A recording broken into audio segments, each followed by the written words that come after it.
could not be more excited to be here, and I couldn't be more excited about how well these are going and how much interest we're hearing from all of you. This has been a really great experience, and I think it's a really exciting topic to talk about just war from a philosophical perspective, and also to talk about warfare policy, from a more practical perspective.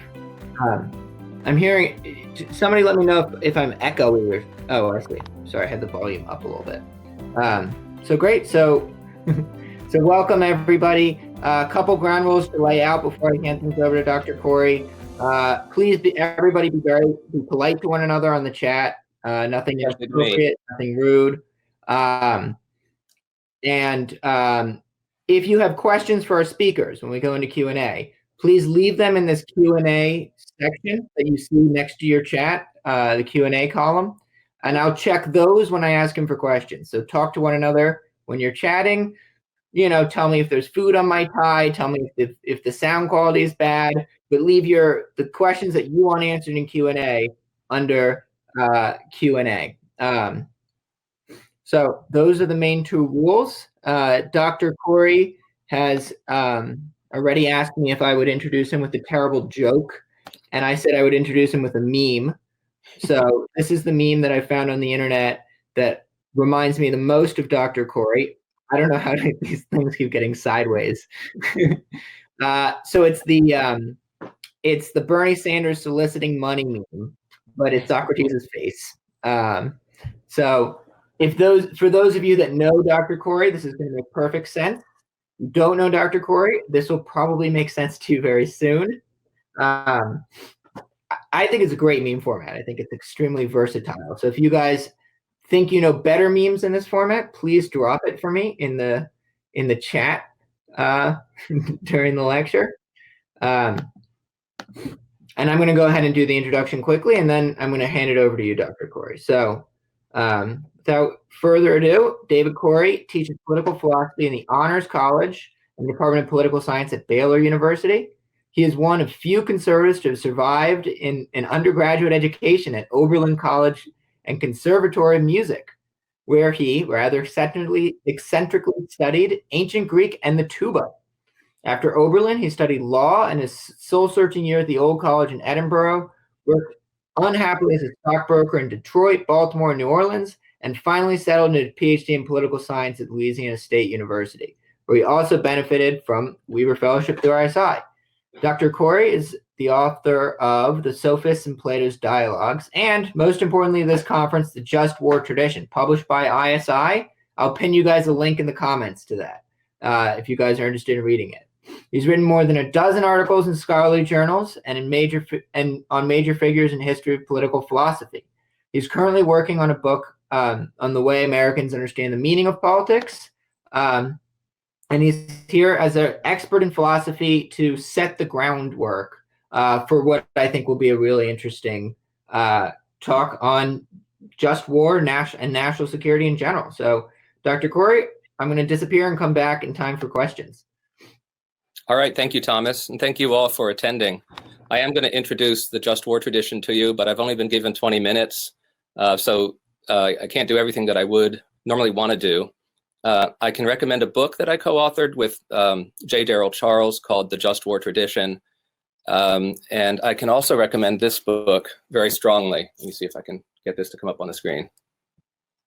This is, I got to move the other way. That's Michael Walzer's book, Just and Unjust Wars. It was written in the 70s, but it's still extremely valuable. The difference between that book and mine is that mine goes thinker by thinker and tries to really understand the different worldviews of the different thinkers who have contributed to the tradition. This one approaches it more like a theory. It tries to set the theory out in its bare form as a theory.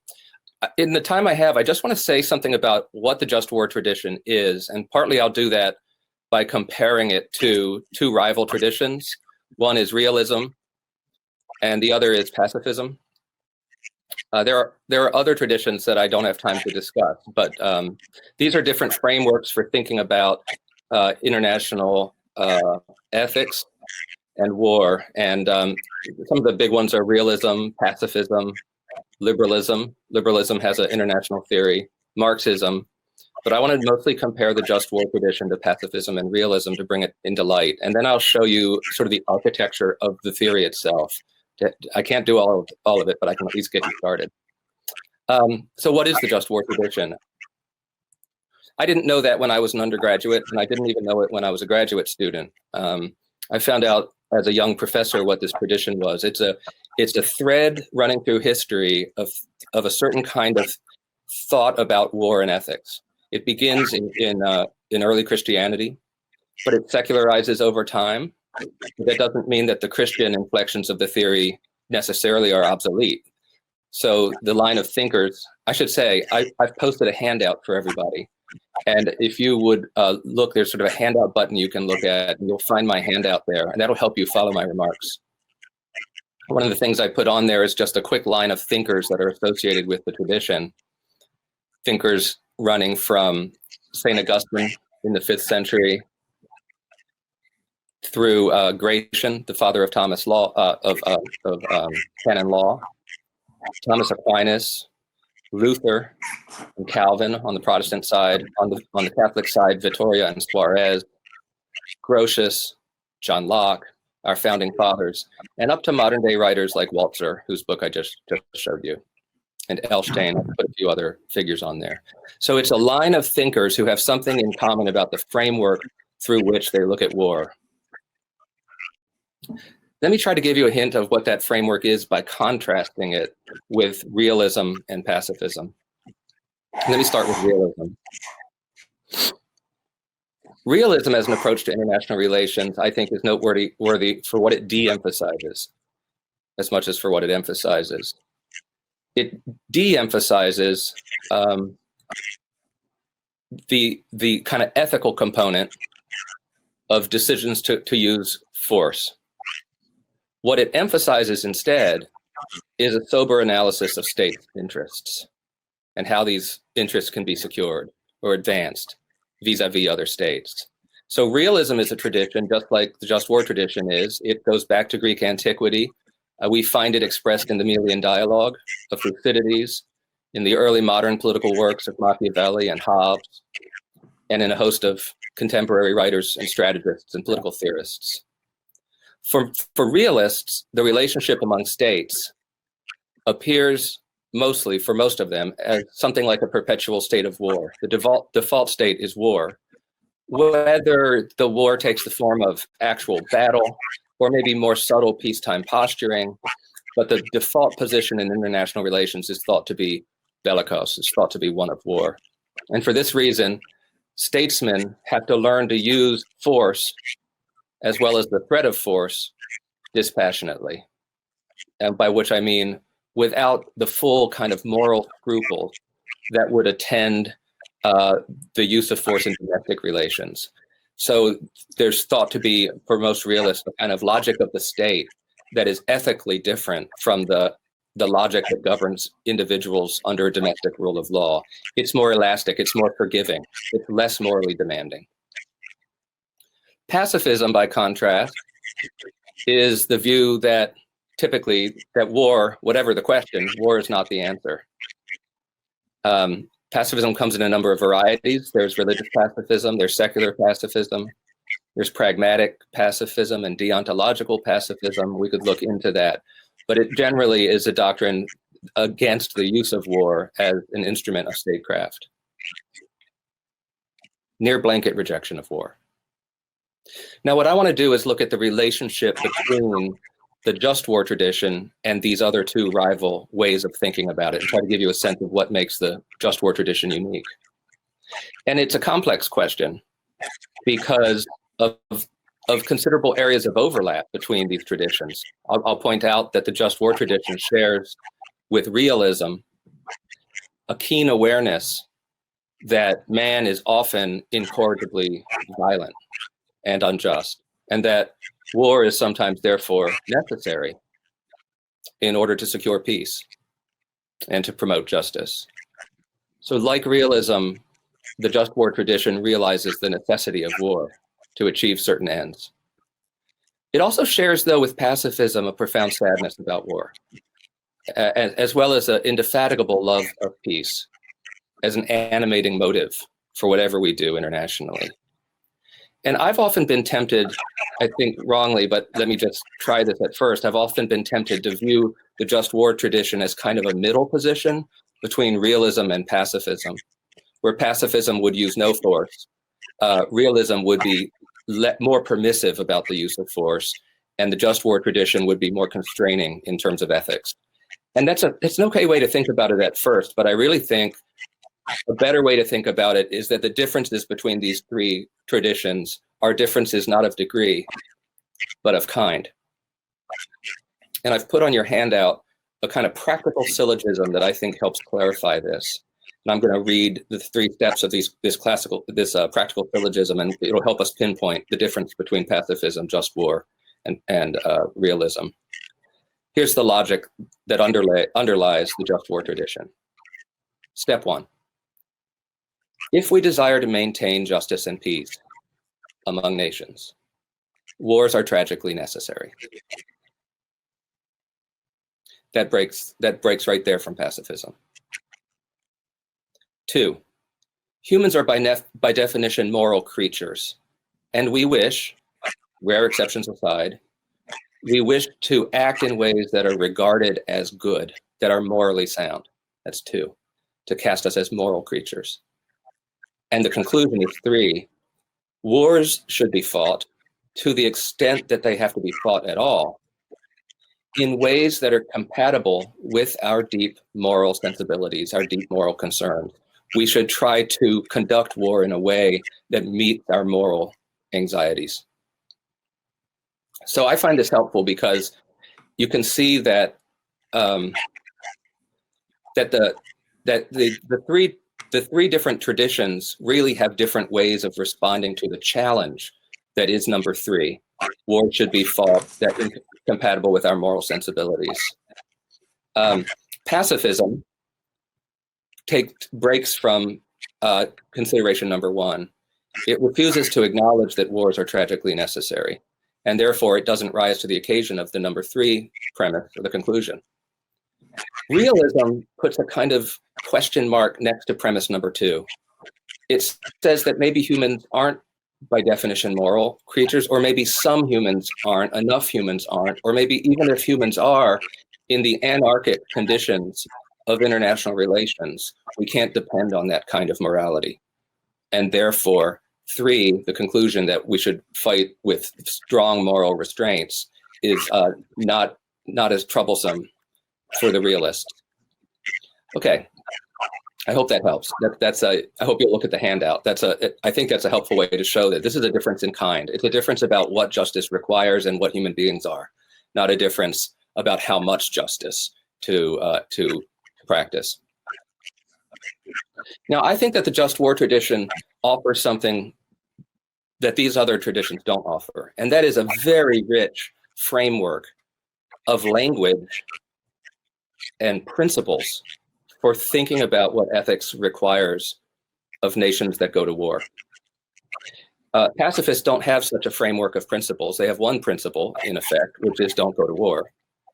And the realists, they have principles, but these are typically strategic principles of national interest, rather than primarily ethical principles of what ethics requires. And so I have often found in my conversations with realists that when you get down to a nitty-gritty discussion of some particular ethical question in war, they have to fall back, and they do fall back, on the language of the just war tradition, because I think I'll be so bold as to say it's the only tradition, actually, that gives us a rich ethical language for parsing out the details of what is just and what is unjust in war. Okay. So I'm trying to show you what that tradition is like by distinguishing it from 2 rivals. Here's what I want to do now. It's really remarkable how vast and detailed the architecture is of the just war tradition. In other words, it gives you branches of thought by which to look at whether a war is just or not. And I want to, on the second page of my handout, I sketch out just a little bit of that architecture, not the whole thing. I did ask a student to sketch out the whole thing one time. I don't know if you'll be able to see this through my camera.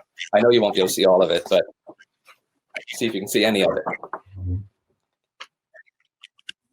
It's sort of what I would call the philosophical terrain of the just war tradition. All of its branches that go down into different questions about what's permissible and what's not permissible. So we don't have time to talk about all that today, but let me just start with the biggest threefold consideration. And that's already interesting, because if I asked a casual observer whether such and such a war is just or not, they're probably going to think that question can be answered with a yes or a no. But the just war tradition doesn't welcome such simplicity. Already at the beginning of thinking about the justice of any war, there are three considerations, not one. And that's important, because a war could be just in some ways and not in other ways. And so the answer would be yes and no to the question of whether a certain war is just. And these go by Latin names, and I'm just going to give you the name. And they're chronologically ordered. So the first is jus ad bellum. Those are considerations of whether it's just to go to war, ad bellum, to war. Jus, J-U-S, justice in going to war. The second branch of the theory is jus in bello. What is just in the act of war? What is just or not just in the conduct of war, the practice of war? And the third major consideration is jus post bellum. That is to say, what does justice require of belligerents after a war is fought and won? What happens after the war? Okay, now that's the big threefold division. Let me just stop to make sure everybody can hear me. Let me look at the chat for a second. You guys hearing me okay? Does anybody want to write a yes? Jacob Smith, yes, yes, yes, yes, yes. Good. Thanks. I just wanted to be sure, because there was some background noise before that just went away. What's exciting, and I wish I could give it to you in its totality, but what's exciting is to go down these rabbit holes of topics and theories about what justice requires. Let me just go back to jus ad bellum, and I'll go to just one of the major categories of jus ad bellum. In order for it to be just to go to war, certain conditions have to be thought through and met.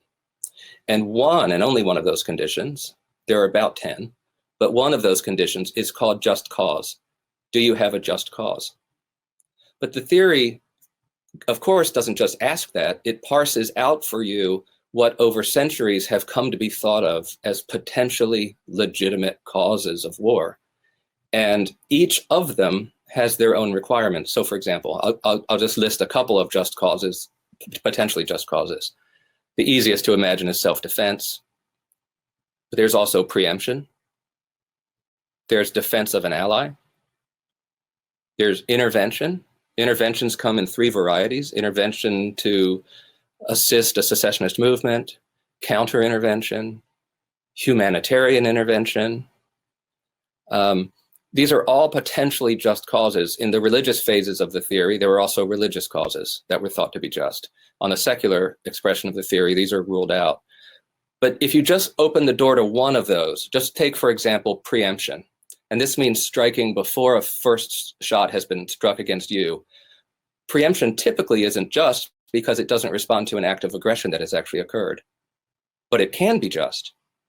It can be, if certain criteria are met. So under the heading of preemption, it breaks down into certain criteria that have to be met. All right, so the whole theory just starts to branch out into considerations. Under the jus in bello part of the theory, you have such considerations as proportionality, civilian immunity, the rights of belligerents, the rights of prisoners, the rights of the wounded, the degree to which weapons discriminate.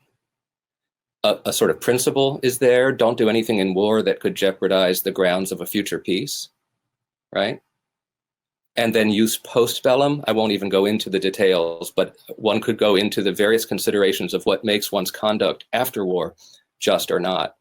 Well, you can see that compared to somebody who just started to think about whether a war is just or not for the first time, the tradition gives you an incredibly highly differentiated set of concerns and questions to help you think through the ethics of the matter. And you can imagine how important that is for soldiers, how important that is for leaders. But I think it's vitally important for citizens too. And I want to close with this thought about the vital importance of knowing the just war tradition today as a democratic citizen. Really, it's scandalous how little most citizens know about this theory. I helped ISI design a question once for a survey, and we found out how few people could identify any valid condition of a just war from bogus answers that I had made up that weren't plausible. And, you know, the problem with that is that in a democratic society, we have to be able to ensure that our foreign policy is true to our national standards and our national ideals. And there are many temptations for our leaders to do things in self-interest that might not meet the ethical tests of our citizens. And so if our citizens are not familiar with the tradition enough to articulate the moral problems of war, then we really won't be democratic citizens for long. I think we'd have to fear that we would be subjects and really manipulated by people who have interests in international relations that sometimes diverge from ethical interests. So I'm done. I hope I got that into 20 minutes, and I would love to have some questions. You did. I'm going to take a minute. I'm going to take a moderator's privilege and ask the first one, which is, I wonder if you could say something briefly about other forms of war. Is there do the goalposts move for a just Cold War, or warfare with drone strikes, or warfare with, cyber war? Do you need less of a just cause, I guess? And how do you, is the metric for identifying it differently in that case? Yeah, on the margins, but not centrally. I mean, I still think that the central concerns of the framework hold up. There are changes in technologies that can raise new ethical problems and ethical questions. Let me give you an example of that. The test for preemption used to be that a violent act was imminent, and it was planned for, it had been planned for, and we saw evidence that it was coming. It's frequently been pointed out that in an age in which one vial of poisonous liquid on a subway can do more damage than the whole wars of old, we can't wait. We can't wait till the threat is in the air, as it were. That we're not dealing with ships and armadas anymore. We're dealing with things that can be extremely powerfully devastating, and that therefore some of the strictures with respect to preemption might validly be loosened to account for the kind of technological age we're in. But you see, that's a change at the margin. The concern is still that we spare citizens' lives, that we only use the instrument of war as a response to international aggression. That's one of the things that really differentiates just war from other traditions, is that there has to be an act of aggression. It's a responsive framework. It's a framework that is looking to pursue justice, not just self-interest, but self-interest with justice.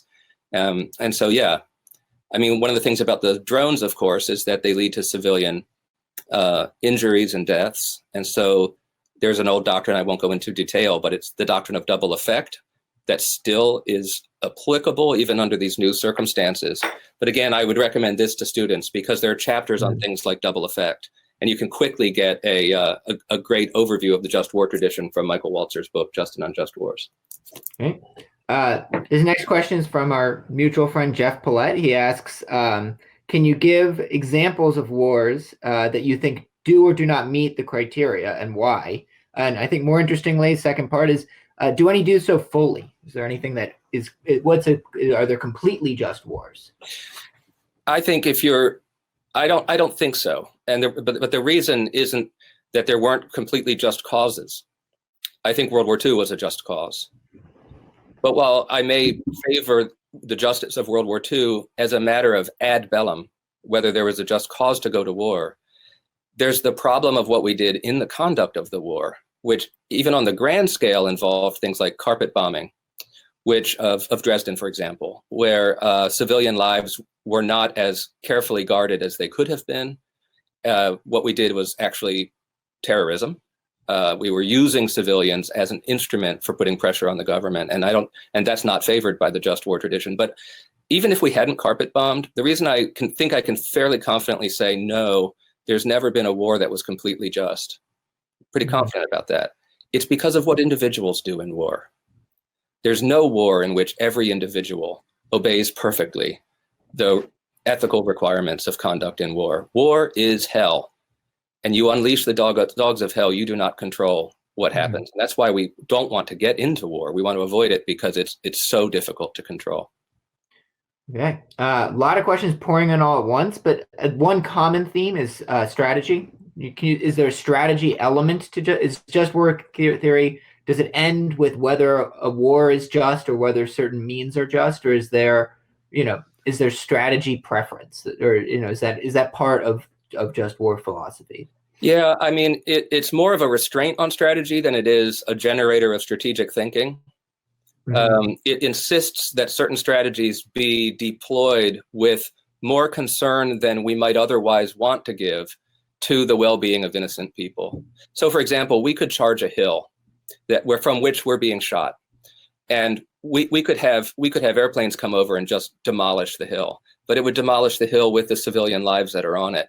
And so part of what Just War says when it's thinking strategically is that we have an ethical obligation to try to go and do an end run around and do reconnaissance and try to figure out who's there before we just carpet bomb.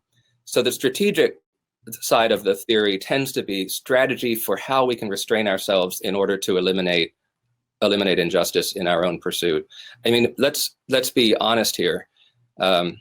It's not a fun thing to have to think about, but I think it's very important that we do think about this, that when we think we're gonna use military force to do justice, I don't want to be cynical. We often need military force, and we are ostensibly doing justice, at least at one level, but we are always accidentally doing injustice at another level.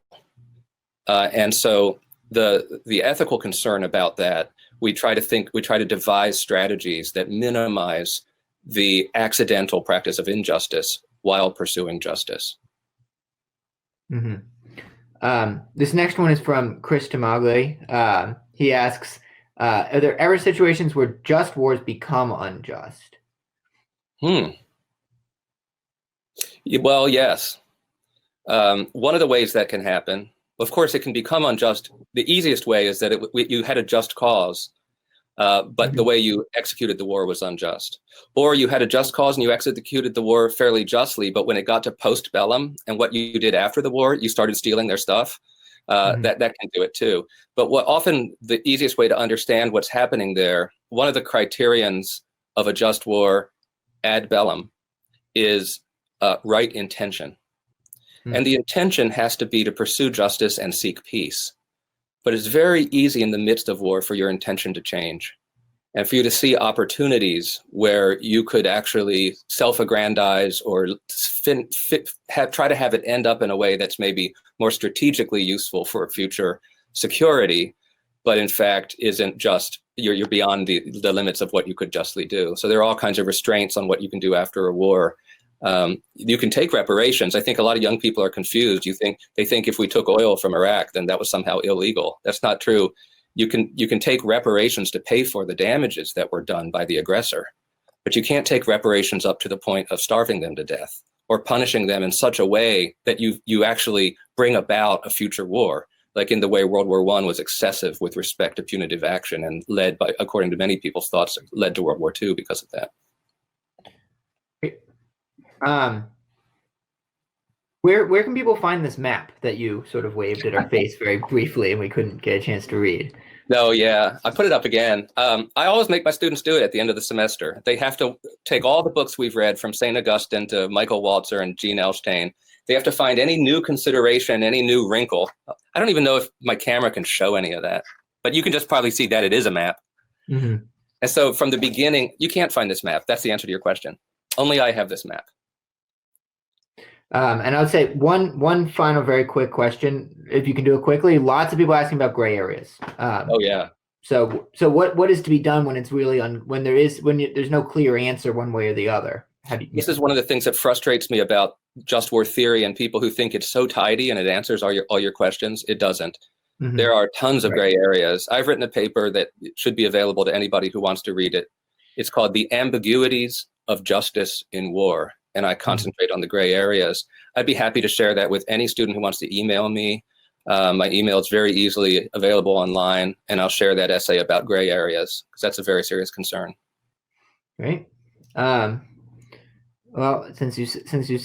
I guess the other very quick one I'll say is like where other literature that you recommend other than the book that you said and the book that we pinned to the top of the chat that you wrote for ISI.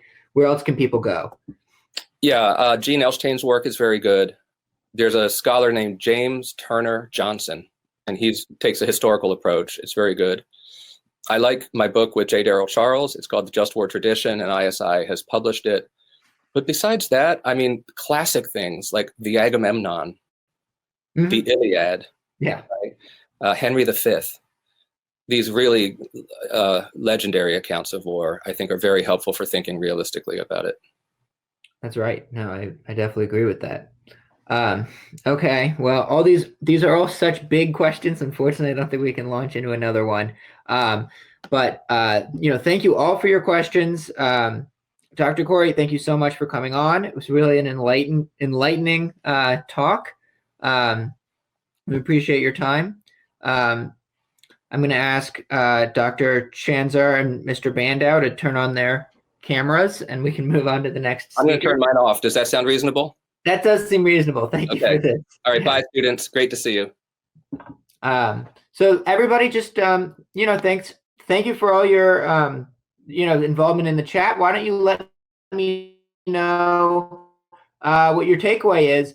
Do you subscribe to Just War Theory? There's, as Dr. Cory mentioned, there's other theories on the table here. There are pacifists. There are people that just want to defend their nation. What sounds more right to you? Are you a Just War theorist or not? Just send me a quick note in the chat, one way or the other.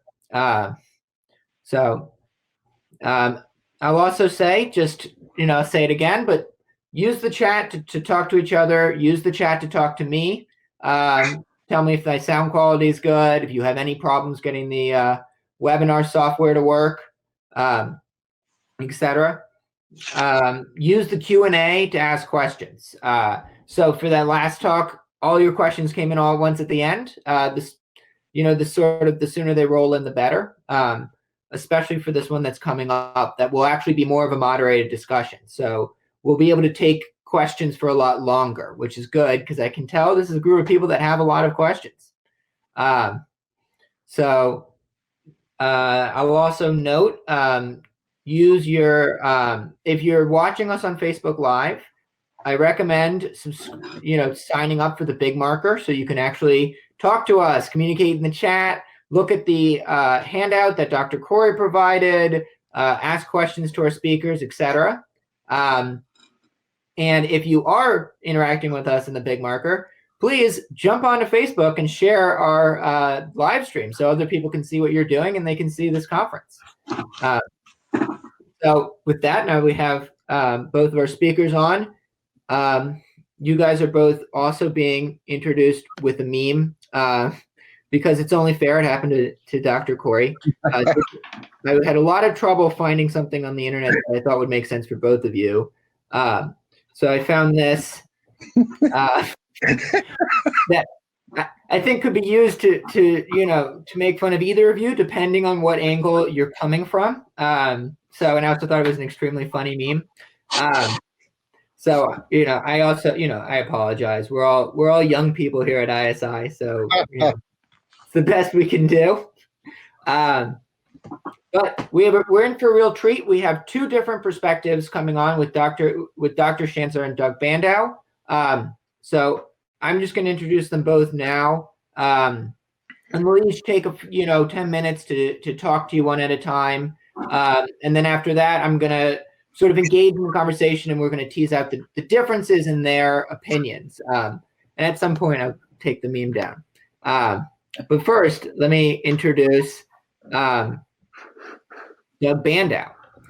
So Doug Bandow is a senior fellow at the Cato Institute, where he specializes in foreign policy and civil liberties. Previously, he worked as a special assistant to President Ronald Reagan, an editor of the political magazine Inquiry. He writes regularly for leading publications such as Fortune Magazine, National Interest, Wall Street Journal, and the Washington Times. Mr.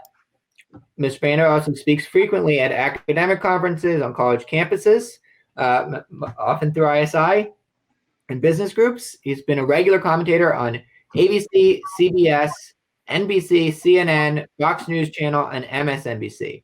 He holds a JD from Stanford University.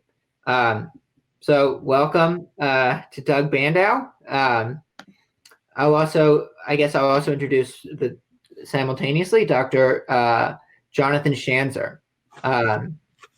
Dr. Schanzer is the Senior Vice President for Research at the Foundation for Defense of Democracies, where he oversees the work of the organization's experts and scholars. He's also in the leadership team of FDD's Center for Economic and Financial Power project on the use of financial and economic power as a tool of statecraft. He previously worked as a terrorism finance analyst in the U.S. Department of the Treasury, where he played an integral role in the designation of numerous terrorist financiers.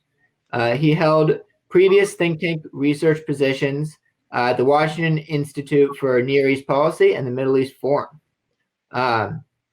He testifies often before Congress and publishes widely in American and international media. He's appeared on American television channels such as Fox News and CNN, and Arabic language television channels such as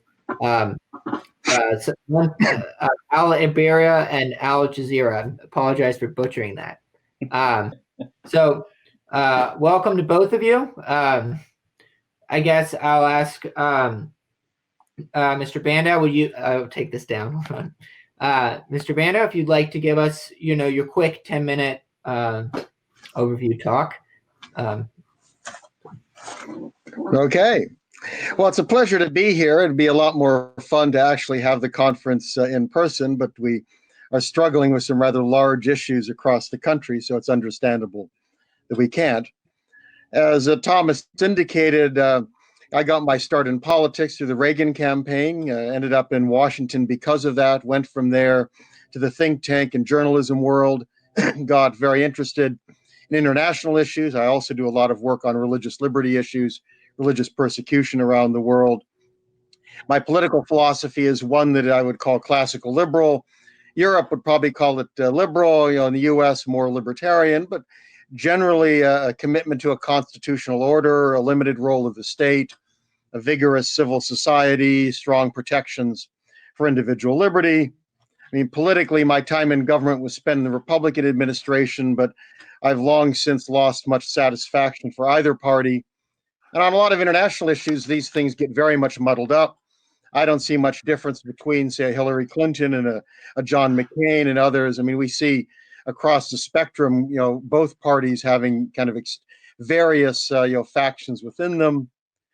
When I think about international politics, kind of how to apply my philosophy, I mean, the first would be to always remember we're defending a liberal republic, that it's not just a physical characteristics of, the territory or the people, but there's also a set of principles and values. As part of that, we want to make sure that we preserve those as, any kind of, international involvement, especially war making. I think the second is that foreign policy is highly prudential. It changes via circumstances, changes in terms of time. What was required in 1941 is different from 1945, is different from 1965, 2020. And it differs by country. The U.S. actually is rather lucky in this regard, with oceans on both east and west, and peaceful neighbors north and south. We're in a much better position than many other countries. That definitely helps us. I think that there's important general lessons that one can apply to foreign policy. Some of these actually apply to domestic policy. I mean, the first is to always remember kind of sinful human beings, and what Lord Acton warned us is that power tends to corrupt, and absolute power corrupts absolutely. Recognize the harm that can come from using powerful institutions and have sinful human beings in control. And that applies to a democracy as well as any other government. I don't think that we should imagine we are immune from the tendencies of human nature.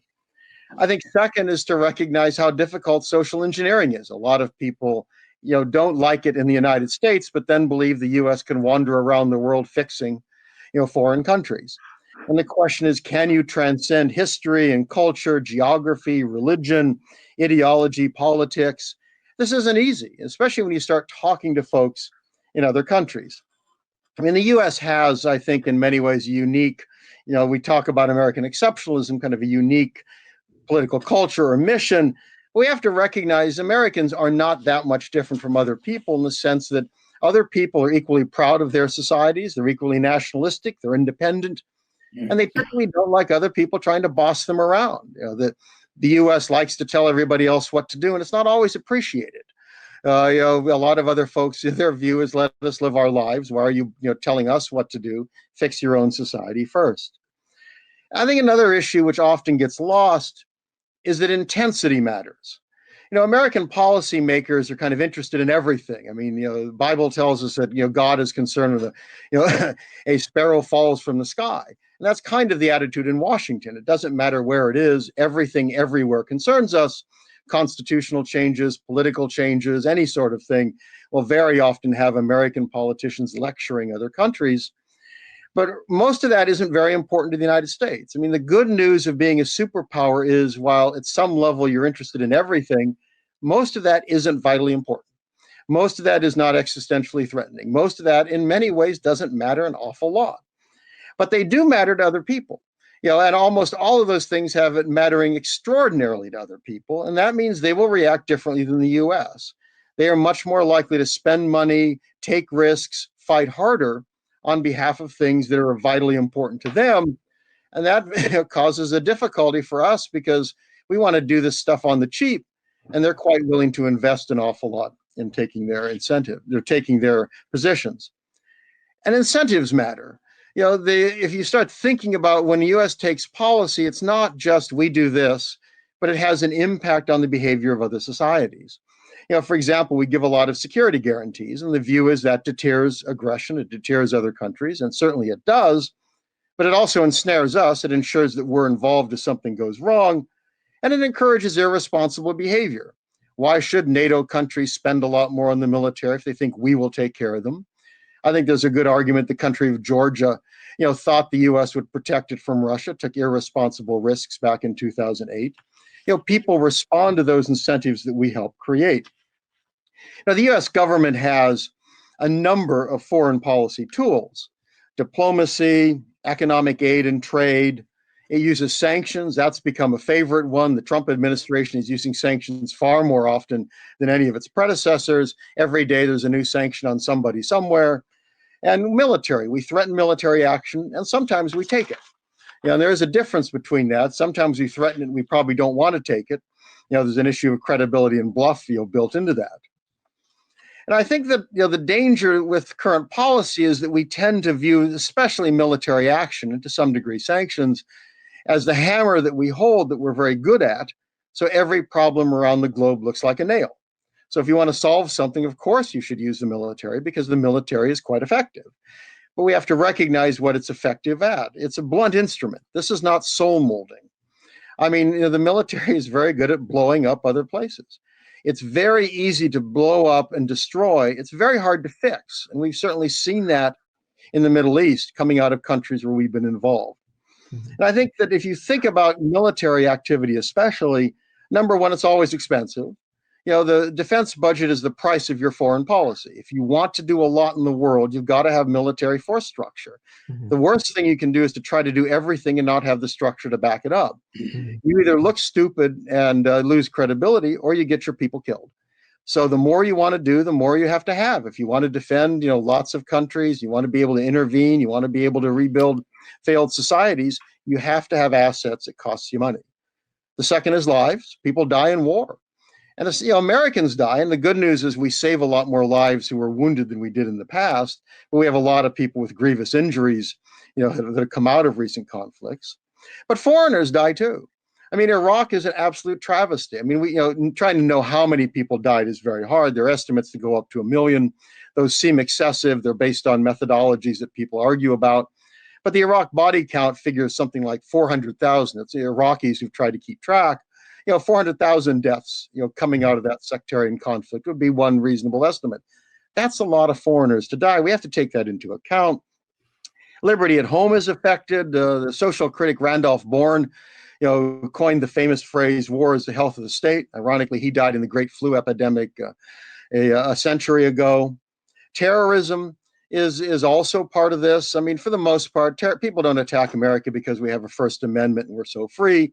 They attack us because we jump into other people's conflicts. Mm-hmm. Until Iraq, the most active suicide bombers on earth were Tamils in Sri Lanka, who were fighting the dominant Sinhalese-dominated government. It was a tool of war by the weaker faction. So the more, if you're going to hit hornet's nest, you get stung. And we certainly saw that in Iraq, the rise of Iraq or the Al-Qaeda in Iraq, which turned into ISIS. These are things that are outgrowths of war. And the incentives that come out of this, one of the problems is the U.S. has been done very well at taking out regimes it doesn't like. But of course, that also tells foreign dictators the last thing you ever want to do is give up nuclear weapons or missiles. I think Libya was a particular problem in this. Muammar Gaddafi, the idiot, gave up his kind of small nuclear program and missiles back in 2003, was welcomed into European capitals. And then the moment he was vulnerable, the US and Europe took him out. And if you want to see his end, you can go onto YouTube. He was pulled out of a culvert in Citra, I think it was. And, people brandished a knife, and you can imagine how they used it on him. Any foreign dictator who sees that is going to come away with a greater appreciation on the value of having something to deter America and other countries from intervening on. So war should be a last resort. It should not be the first thing you reach to because there's a nail out there. You have to think, I think, very carefully before you use it. And the U.S. does badly, I think, in understanding and knowing other societies. We tend to presume others are like us. We presume they want to be us. We listen to people who tell us what we want to hear. The Ahmed Chalabi, goes out there and is funded by the CIA and brings us, kind of supposed, intelligence assets to tell us what we want to hear about Iraq. And he comes back hoping to be president of Iraq. There's a real danger of being kind of taken in, by folks that, we talk to people who we know they can speak to us. They speak English. They're in the cities. Trying to understand these other places before you jump into them is absolutely critical. If you don't get them right, what you come out with is likely to be very, very bad. And I think the result is we're so often wrong. You look at it in the Middle East, it's hard for me to see what we've done right in the Middle East. The outcome of intervention after intervention typically creates problems that we have to get involved in. You just look back and think of Iran.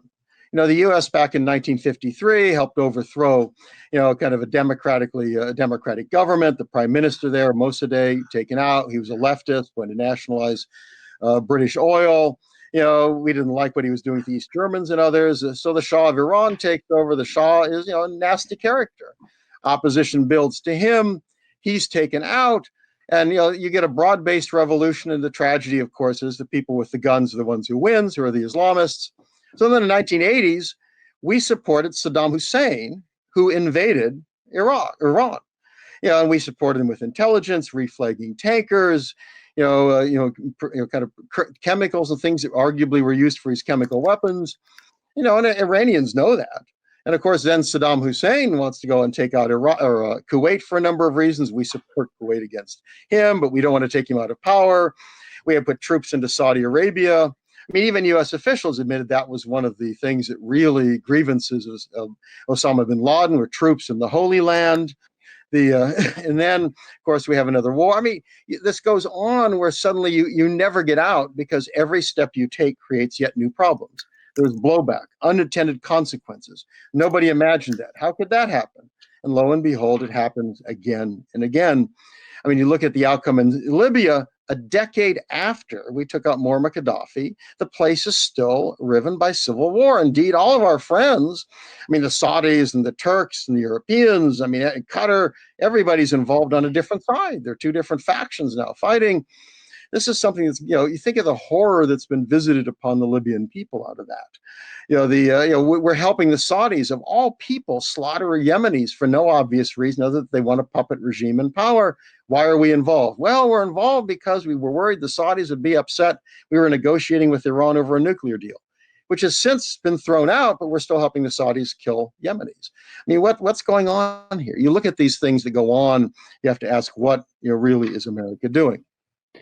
So I think we need to think about alternative approaches. One is much more restrained involvement in the world, that recognize that we really can't micromanage things. It's not very easy. We do it badly at it. Recognize there's a lot of non-governmental things out there. I mean, my argument would be that Americans tend to be the best ambassadors for America, less so kind of official ambassadors. I mean, the point is people tend to like Americans. You poll around the world. For the most part, other peoples like Americans. They like American values. What they really don't like very often is U.S. government policy. So you want Americans abroad. And I think that's where this administration has really created some serious problems in its approach. That we want to rely on local and regional actors. We need honest assessments of interests that are at stake. And we need to be prepared to recognize we don't have to do something. The outcome may not be bad. It may not be good, but getting involved may very well be worse. There are certainly costs of not acting, but I think the costs of acting have proved to be very substantial. And a good basis of foreign policy would be the Hippocratic Oath. First, do no harm, or frankly, Barack Obama's don't do stupid things. It's not really enough for a well-rounded foreign policy, but I'll tell you, if you do those right, you've got the basis of good foreign policy as opposed to, where we are at today.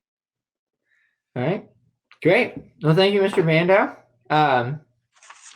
Dr. Schanzer, I'll give you 15 minutes to respond. Sure. Well, thank you very much for the opportunity. Can everybody hear me okay? Yep. Great. Well, first of all, I hope everybody is, doing safe and or they're staying safe and doing well. These are, of course, trying times. I've got triplet 11-year-olds at home right now as I'm trying to homeschool and write and lecture and manage an organization. And I try to remind my kids that we're all living history right now. It's hard to keep that into perspective, but I would just have all of you think about this, that these are what we're enduring right now. These are things that will make for incredible stories to our children and grandchildren further on down the line. I want to just speak for 10 or so minutes on my perspective of conflict and engagement. I'll just start by saying this, that my sort of formative experience in all of this was, of course, the Iraq War. The Iraq War is maligned today as a war of choice. It was ill-conceived. It was pursued poorly, and in the end, even though maybe we won the first phase of the war, we lost the second phase.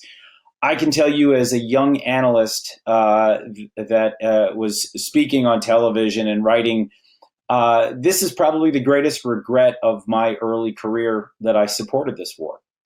And not because I thought it was an unjust war, but because I believed in the people who were pursuing it.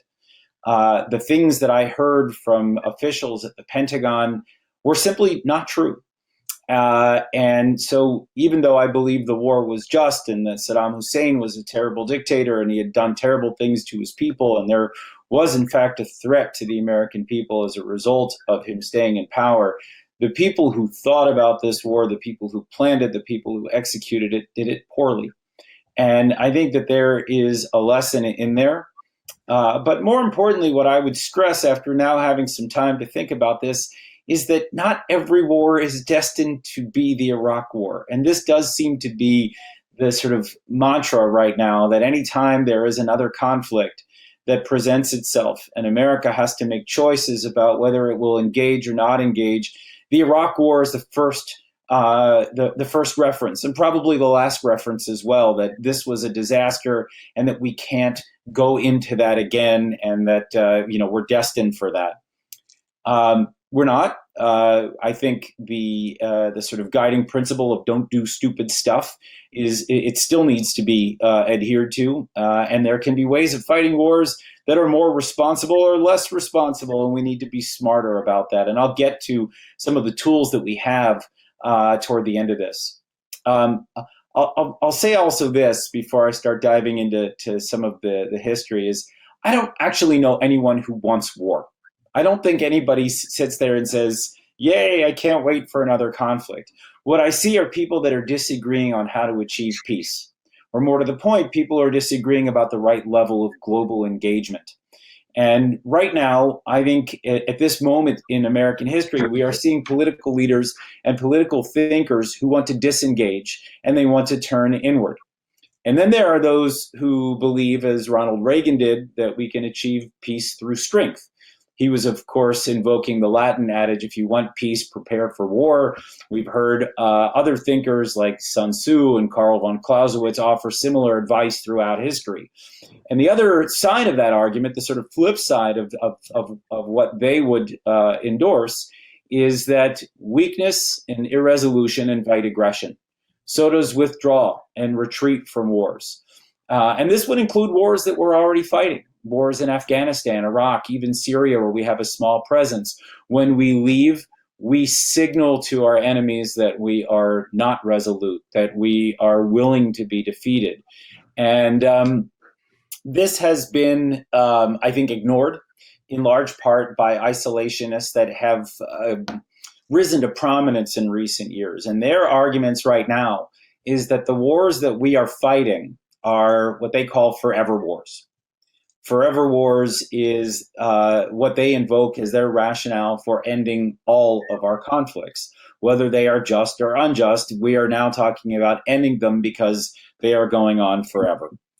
And I find it interesting to see who has embraced the concept of forever wars. We have apologists for the regime in Iran, which is, of course, the world's most prolific state sponsor of terrorism. We have apologists for the Assad regime, who is Bashar al-Assad in Syria, who's killed more than 500,000 people and it turned millions more into refugees. You have apologists for Vladimir Putin, the revisionist from Russia. You have ideologues who embrace communism and socialism, the xenophobic far right. It's a very, very curious bunch that has been sort of parroting this notion of forever wars. But the term forever war is itself a very curious term because history is a forever war. History is the chronicle of man's struggles with its enemies. Sure, you can write a history about, you could do the history of trash or recycling. You could do a history of feminism or infectious diseases. As, by the way, I've been reading the latter over the last couple of weeks, looking at the history of diseases that have stricken mankind. But the chronicle of man, if you look behind me here at my shelfie, as we're now calling it in Corona internet parlance, these are all books that are basically the history of battles that man has fought. And history is, in fact, who wins those wars, how those wars have been won. But the constant has been that man has turned against himself. So unfortunately, conflict is the constant. I didn't invent this. Nobody did. Man did, right? And I'm only here to tell you that this is the case. And if you don't believe me, ask Plato, who famously quipped, "Only the dead have seen the end of war." So the latest trend in isolationism, the people who've been talking about forever wars, they've been invoking the word restraint. The movement calls itself the Restrainers. This was popularized by Barry Rosen, a professor at MIT. He is credited with popularizing the term restraint in the context of U.S. grand strategy after he authored a work by that title. Others have picked it up and run with it. Stephen Walt and John Mearsheimer. These are academics who, before this, just blamed Israel for everything that's gone wrong in foreign policy. Now they're talking about how America seems to be running headlong and they're not restraining themselves as our decision makers decide to enter into conflict. And now there's actually a new group that's been funded by George Soros and Charles Koch called the Quincy Institute that is also invoking this term restraint. But as Hal Brands of the American Enterprise noted, the namesake of this project would be rolling over in his grave right now. John Quincy Adams was a diehard expansionist. And while he was a rather mediocre president, as some people have noted, this was not a man who was thinking about restraint. He was thinking about creating basically an American empire in North America. But what restrainers really get wrong, in my opinion, is their view that the world would be a better or safer place if America's dominance would simply recede. What they seem to forget is that someone or some nation will follow after us after the American century is over. You think about when the when the British Empire imploded after World War II, our rise to dominance had a profound impact on the world. Yes, we've become the world's policemen in many ways, but it was our rules-based order that governed the interaction of men. And it has gone a long way to ensure that massive global conflicts do not erupt. That the American century has prevented. We haven't prevented all wars, but we certainly have we've limited them over time. And let's stop also to consider for a moment what the American-led world order has meant for the world outside of sort of the mere containment of conflict. It has led to a rise in liberalism, a value of human rights, better education, healthcare, more access to information. Our influence on the globe has really been nothing short of remarkable. And a key to this has been hard power. Yes, soft power has a lot to do with it as well, but soft power can only take us so far. We need a physical presence. We need to reinforce that we are a global power. We must be feared and respected on some level to ensure that this continues. So the key right now, in my opinion, is to think less about how to restrain our power, but rather we should be thinking more about how to retain our power at minimal cost and minimal outlay, with minimal blood spilled. When we think about our rise after the collapse of the British Empire, the world was lucky that the US was prepared to take the baton and run with it. Right now, should the American century come to an abrupt end, the alternatives are frightening. China and Russia are the dominant revisionist powers. Russia is far less equipped for this, but China has its eyes on the prize. And do you think for a minute that the Chinese dominance in the world would have a beneficial impact in the way that the United States has had over the last century? Think right now just about the role that China has played in the spread of the coronavirus. Think about the disinformation, the attempts to expand its influence since all of this began, and then contrast this with the United States. And honestly, take Trump out of this for a minute, right? This is not about Donald Trump. This is about the institutions that we uphold. And just think about the role that we are playing to coordinate a global response. Again, taking Donald Trump out of the equation. So now this, of course, raises the question of whether we're headed for a war with China. That's on everybody's mind. And this is the central argument of a book. Actually, I pulled it out of my shelf by Michael Pillsbury. I don't know if you can see it here, The 100-Year Marathon, a fascinating book that he talks about how we're basically destined for war. And then this is another book by Graham Allison, Destined for War, that says we shouldn't be thinking about things in that same way. And he's basically warning that we're putting ourselves in a trap, that once again, we're leading ourselves down the path of conflict. But the question that I would ask is, what if we can contain China without fighting? What if we can make this not a binary, but that we continue to think about American engagement as an important element to containing China and to ensuring the American-led world order? This is what we should be thinking about. And rather than thinking about how to end America's engagement in the world and to manage our own decline, we need to start to think about how to win again. The problem is that warfare has changed. It's not always just on the battlefield any longer. We've got cyber warfare. We've got gray zone warfare. And even when the conflict does take place on the battlefield, America's enemies are winning or fighting us in new ways, and in many ways winning. This is why we've been losing in Afghanistan or Iraq or in some of these places. War has taken on new characteristics that I think we're struggling to understand. And I've got this whole stack of books that I've been reading in preparation for today. Here's another great book to read called The Dragons and the Snakes by David Kilcullen. David Kilcullen is an Australian-American soldier and scholar who served in Iraq and Afghanistan. And he's been giving serious thought to these questions. And he talks a lot about this. And I recommend it to anyone thinking about the sort of challenges of the warfare that we have ahead of us. Now, I'm going to wrap up here in a minute, but I'll just say this, that one area where we've done a good job is actually in the use of economic warfare. And you heard Doug talk about how maybe we're overusing these tools. But I'll tell you that these are tools that I used when I was at the Treasury Department fighting terrorism finance. And I can tell you that our sanctions are targeted in nature. They are surgical. And they are based on the financial system that we created. They're based on the strength of the US dollar and the overall dominance of the United States in the global financial system. So this is one of our ways of pushing back against some of the changes that we're seeing in the realm of warfare. And we need to be doing more of this, not less. We need to be thinking about how to ensure an American advantage, not losing it.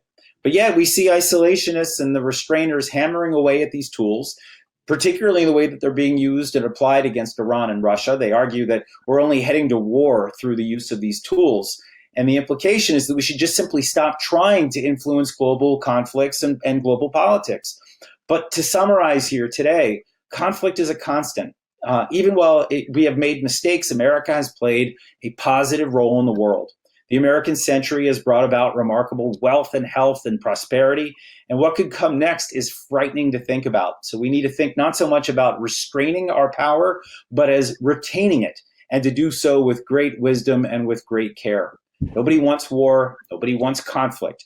But we should also not shy away from conflict when it comes. We have to fight wars in a just manner, and we should do everything that we can to maintain our influence in the world, because the alternative, in my view, especially right now, is unfathomable.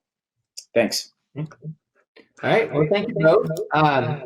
Before I launch the Q&A, I have to ask, Austin Coffey wants to know, and I think we all want to know, how many books do you have, Dr. Schanzer?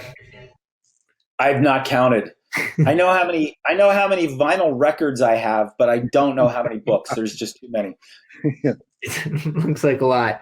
Okay, well, I'll take the first question. But we have a lot coming in. I'll mention this to everybody. If you have questions, put them in the Q&A tab. And I think preferable are questions that can go to both speakers. We'll have more time for questions than we did with Dr. Cory. So I'll just ask you guys what your take is in perhaps if there's a situation where we had a genocide that the U.S. could prevent by going to war, but no American lives were at stake. Would we have a moral obligation to go to war to prevent the human rights violation? It's for either of you. You can go ahead, Doug. You can start. I think that one has to be very careful talking about moral obligations in that case. I mean, the U.S. government's primary responsibility is to its own citizens. The challenge is, you are setting this up as we know all this is going to happen, but of course that's rarely the case. And rarely do you have, just, one intervention. The problem is what comes after that. So my view is that, the U.S. government's primary responsibility is to its own people, including those in uniform. I mean, you look at Iraq. This was supposed to be a wonderful humanitarian exercise, and what is the outcome?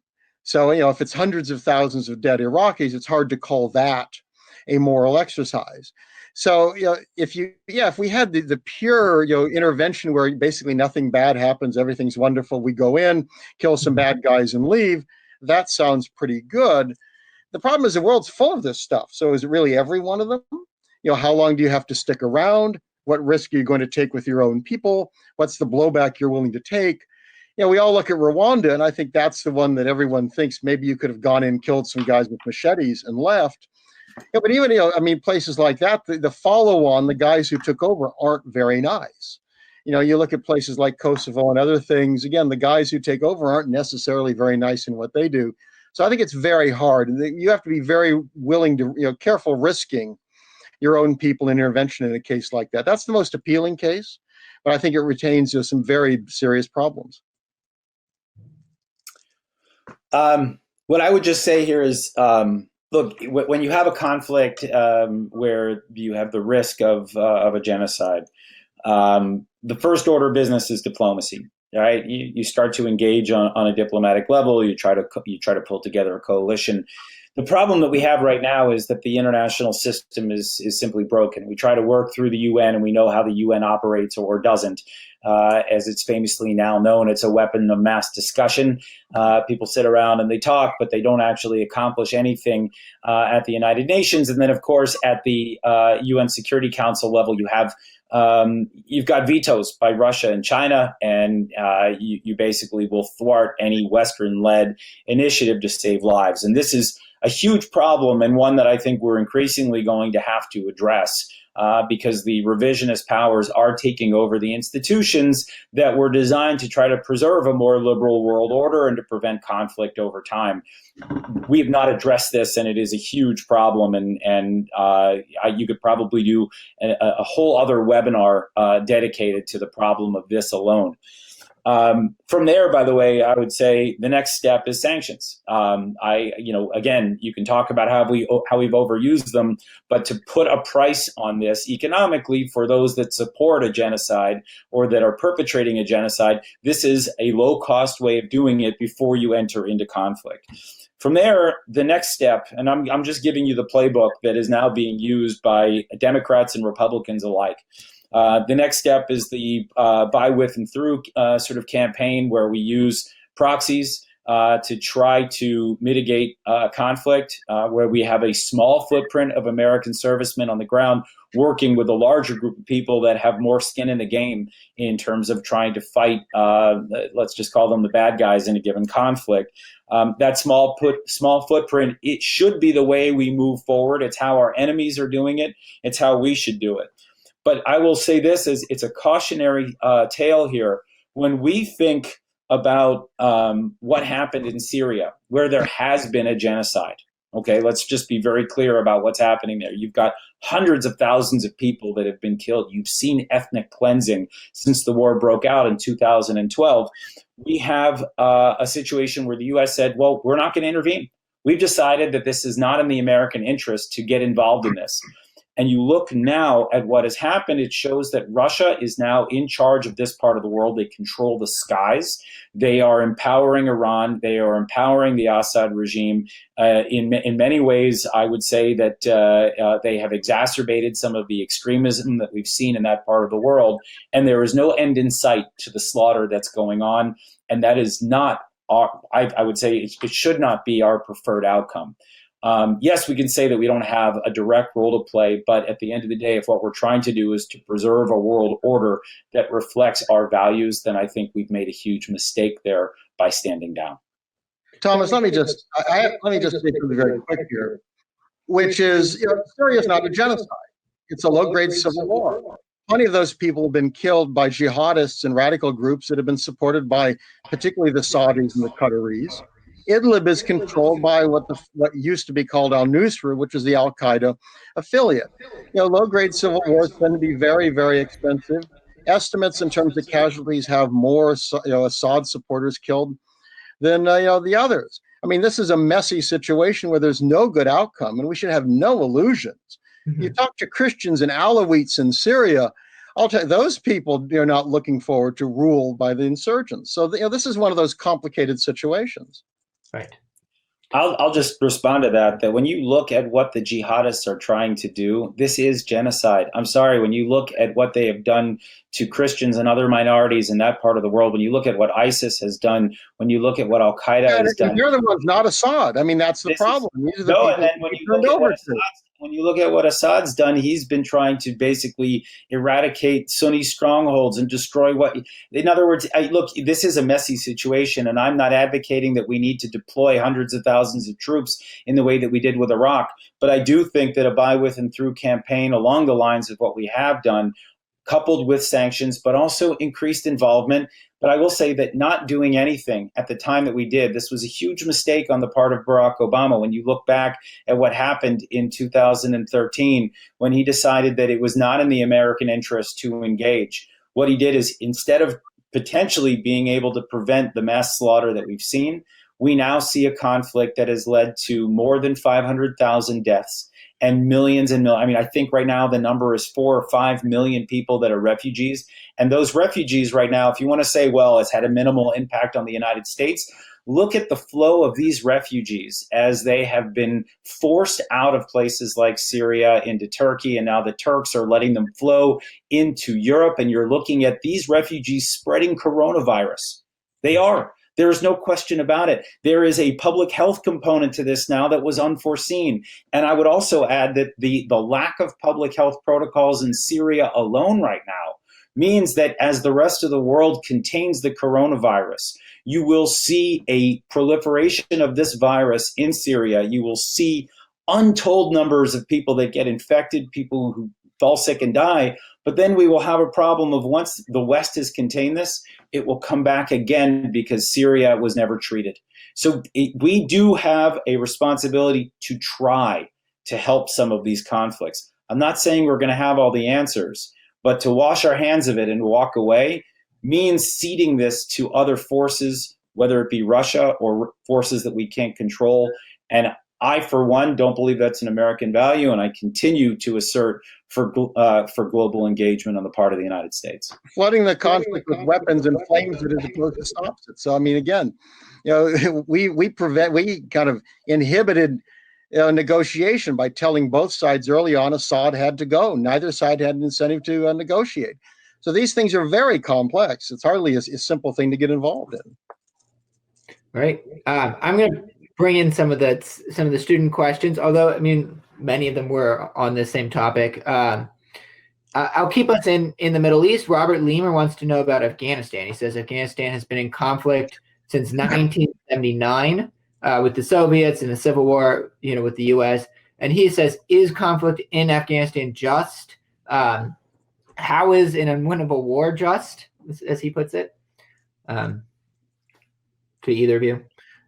Well, you want to start, Jonathan? Sure, I'll start anyway. Look, the initial decision to engage in a conflict in Afghanistan, I would say, was without question just. If you sort of look at tick off the criteria for a just war, knowing that it was the Taliban-led government that had provided the shelter and safe haven to al-Qaeda, knowing that al-Qaeda had planned the 9/11 attack from there, I think the justification was clear. In my opinion, there is a question about the just nature of the ongoing conflict, in that we're trying to sit there, and this, by the way, is a major issue that I think the U.S. military and the U.S. government needs to think very clearly about. And I would think that Doug would probably agree with this. The idea that it's our responsibility to rebuild a society and to fight for the right to be able to do that while our people are killed. This is a very different issue than vanquishing our enemies when they have carried out a grave injustice against us. So I think that the first phase of the conflict certainly was justified. The ongoing presence of the United States has been problematic in that our goals have been unrealistic. Afghanistan is a basket case. There is very little likelihood that we are going to be able to rebuild this society. But that said, I will say that trying to do what we can to prevent the re-rise of the Taliban is a just cause. Trying to prevent that area from becoming a safe haven again for al-Qaeda or for other dangerous groups who could attack America is a just cause. And it's also interesting that I talked about the restrainers and the people who've been fighting against what they call forever wars. One of the things that we hear is that, hey, well, what we need to do is we need to repurpose ourselves. We can't fight in Afghanistan if we're going to, try to push back against Iran in the Middle East, or if we're going to fight against the Chinese expansionism around the world. That we need to figure out how to prioritize, right? And Afghanistan is just simply not a priority. Except I have a question for you. What countries border Afghanistan, and what countries will benefit from our departure from Afghanistan? So again, I get back to this question of the Kilcullen book and the question of how to fight wars in a smarter way, trying to find ways to operate in the gray zone, to fight wars with smaller clusters of forces that will ensure that American interests are preserved without having a knockdown, drag-out fight that depletes our resources and mows down our men and women in uniform. This is how we need to start to think about this. How do we win? How do we get the most benefit for the least amount of risk? I think that Jonathan's right, that we had to go in initially. We had to destroy al-Qaeda. We also had to punish the Taliban. We had to make it very clear you cannot host terrorist training camps and have America attacked. But most of the last 20 years has been a waste. We've tried to nation build. This is a country which exists. The rule is by the village and the valley. I mean, this is not a place that ever had strong central rule.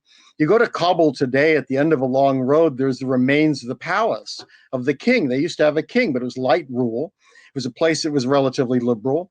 It's a tragedy what's happened. They've been at war for decades. I mean, we can't fix that. We can't fix that at reasonable cost. And there are a lot of good people there who wish we could and would like to have us continue trying. It strikes me that just doesn't make sense. But I don't think any of the other objectives make sense either. If you look at where it's located, that's a good reason for us not to be there. It is surrounded by Iran and India and China and Russia. All these countries are interested. Let them take over this problem. The notion that we can fix this and hold it against all of them, I think, is a huge mistake. The idea that kind of terrorist haven. Look, the head of Al Qaeda was living across the street from the military academy in Pakistan. I mean, they operate all over. I mean, Yemen has been one of the most important and probably the offshoots, the most dangerous. And we were supporting the Saudis as they go to war against a group, the Houthis, who are actually anti-Al Qaeda, while the Saudis and the Emiratis and the Hadi government that they're supporting have all played footsie with the radicals, including Al Qaeda in Yemen. I mean, the problem is there are lots of places in the world you don't have to occupy them. I mean, that's a mistake. We need to find ways to deal with this. And my guess is you let the Taliban know the one thing we care about are terrorists. If you let them operate, we'll take you out. Doesn't mean we'll try to rule, but you'll be punished. You'll lose it again. You don't want that. And we need to focus on that. And I think the idea that if we leave, we lose in reputation is a huge mistake. The worst thing you can do is make dumb commitments and then feel you have to uphold them at any cost. My guess is that the Chinese are happy to have us there, just as they love to have us tied down in Iraq. Please go to war in Syria. Why don't you send some troops to Libya? Wouldn't a war with Iran be nice? From a Chinese standpoint, the worst thing you can do is kind of keep committed everywhere because you can never admit that you made a mistake. Be far better not to get involved in some of these conflicts in the first place. But I think that countries like China recognize the difference in terms of a commitment that really is peripheral in terms of American security and something that's far more important in long term. The U.S. has had an alliance with Japan, since 1953, I think it is. So, are they going to view that as more important than whether or not you have a verbal commitment to the Kurds? Now, I think that we want to be very careful tying ourselves down in a way that strikes me as actually helping our adversaries. Afghanistan is one we should get out of. It's a great tragedy. I don't see how we can fix it. And I don't see how we can, if we the only way to convince the Taliban to live up to an agreement is to stick around. But our imperative should be to get out after 2 decades. This is the longest war in American history. Right. I'll just say this, that I think Doug and I are not too far apart on this. The only thing that I would just note is just watch what happens when we leave Afghanistan. Just watch when the Chinese go in and they start extracting rare earth minerals and they start establishing businesses there. What we're doing is we're giving them territory and we are allowing them to establish their Belt and Road initiative. You're going to watch them begin to exert influence across Asia into the Levant. This is ultimately what we have, when people talk about restraint and they talk about sort of thinking ahead to the next conflict, we're not thinking globally when we just say, well, we've made a mistake and we need to get out. We still need to think about our influence. We still need to think about where we can exert some power. It doesn't have to be that we are in Afghanistan for the long haul and that we want to rebuild a government and turn it into a Jeffersonian democracy. I think we're past that. But I think the idea of just hightailing it out of there and ceding territory to our foes, to our adversaries, is not a terrific strategy. And again, if we're still thinking about trying to retain American power on some level, we need to have more strategy than just simply we're going to rebuild every country to look like us, or we're going to get the hell out and because it's just not worth it for us. It cannot be binary in that way. We need to figure out how to exert power in a way that is smart and that has that is very limited in terms of the way that it taxes us. And I think that as a country, we've not done enough to think about that. We're still thinking about war in its old terms, and we're thinking about a Bush doctrine that quite frankly failed. So we need to have a new concept that I don't think we've applied here yet, but I don't think that just simply saying we got to get out is a strategy. But Jonathan, Afghanistan is not ours to give away. The only reason we have a dominant influence there today is because of a military role. We take away that military role, I don't see how we dominate. The reality is the countries surrounding it, again, have a lot more at stake, are much closer, much easier for them to be involved. This is one of those places you accept, as opposed to try to, unrealistically. So Doug, let's find a way to have some control over the country where it's not military. Let's find a way to exert that power rather than just simply saying it's not ours to have. Well, I'd love to hear what that again, is. if we're a I'd love to hear superpower that. and we're I'd be trying open to to that. combat, if we're trying to combat revisionist powers, which should be our role, if we don't want to cede control of the global economy to China, we have to start to think in these ways. There is a conflict afoot. It doesn't have to be a military one, but we still have to fight it if we want to win. Okay. Let me bring in another question. This is from Dylan Staples. He asks, can each of the speakers address the notion that economic warfare and sanctions often hurt the people of the country rather than the government is actually being held liable for the offense? So you both made arguments for these economic warfare. So either Doug, you can go first. Yeah, look, the broader the sanctions, the more they hurt folks, without question.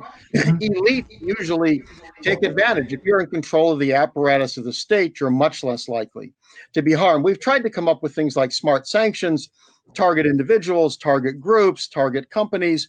The problem is it's very hard with those to actually change governments. I mean, you can target every billionaire around Putin, but they haven't organized to get rid of him. I mean, it's not very easy to do that. The problem is you could sanction Putin personally. Is that likely to drive him from power? The answer is no. The broader sanctions are the ones that have debilitating impacts on a country. They're most powerful, but they're most likely to affect those at the bottom. There was that famous exchange between Madeleine Albright, then UN ambassador, on a TV show, and she was asked, well, Madam Ambassador, 500,000 Iraqi babies have died as a result of sanctions. Now, whether or not that's the case, one can argue about, but Madeleine Albright didn't contest the number. Her response was, it's a tough issue, but we think the price is worth it. And that video has gone around the third world, has gone around the Middle East. I mean, we get to decide 500,000 babies dead is a fine thing. You talk to Cuban human rights activists, a lot of them view sanctions as a mistake. Their view is it allows the government to blame the United States for the economic problems it itself has caused. Years ago, I met Schanzer, who was originally an opposition leader to Milosevic, became prime minister, then was assassinated. And Schanzer's comment at the time, Yugoslavia was under sanctions, was, the problem with these sanctions, my supporters don't even have money for gasoline to come to a rally. Milosevic and his cronies are the ones who use these. They manipulate them. It's hard to get around that. We've tried to do that with North Korea. You need agreement from other countries. The Chinese can relax or kind of toughen up sanctions depending upon what they want, what their attitude is at the time to North Korea. I mean, the regime takes care of its own. It always does. So I think we need to recognize sanctions is no easy answer. You're more likely to succeed if you have international agreement. They're more narrowly targeted to particular products. And what you're demanding are actions that are likely to be taken. No government is going to dismantle itself. So you've got to come up with reasonable steps you think you might force them to do. Broadly speaking, we haven't gotten a lot of political change out of our sanctions. They, I think, make us feel good we're doing something, but it doesn't necessarily achieving an objective other than, we put sanctions on. We've denied them some money. That might be helpful, but it usually doesn't get us to the next step, which is what we want. Wow. Okay. Let's just start with the idea that the international community can try to help. We know that is just simply not true. We know that, for example, just looking at the Iran example or the North Korea example, you see Russia and China blocking measures that the United States has tried to implement in order to curtail the behavior of these two regimes. Just those two are examples, but we could probably get into a whole bunch more. The system, as I mentioned, is utterly broken at the international level. The United Nations cannot accomplish what it was designed to do. And as a result, we have found that if we want to try to affect change, then we have to consider other measures. The measures that I think we have gone to, and really this is the fallback right now of every president. In fact, President Obama at one point called sanctions or the Treasury Department, he said it was his favorite non-combatant command. And he talked about how the Treasury Department was where he turned to first These were, by the way, tools that were created by the Bush administration in the immediate aftermath of 9/11.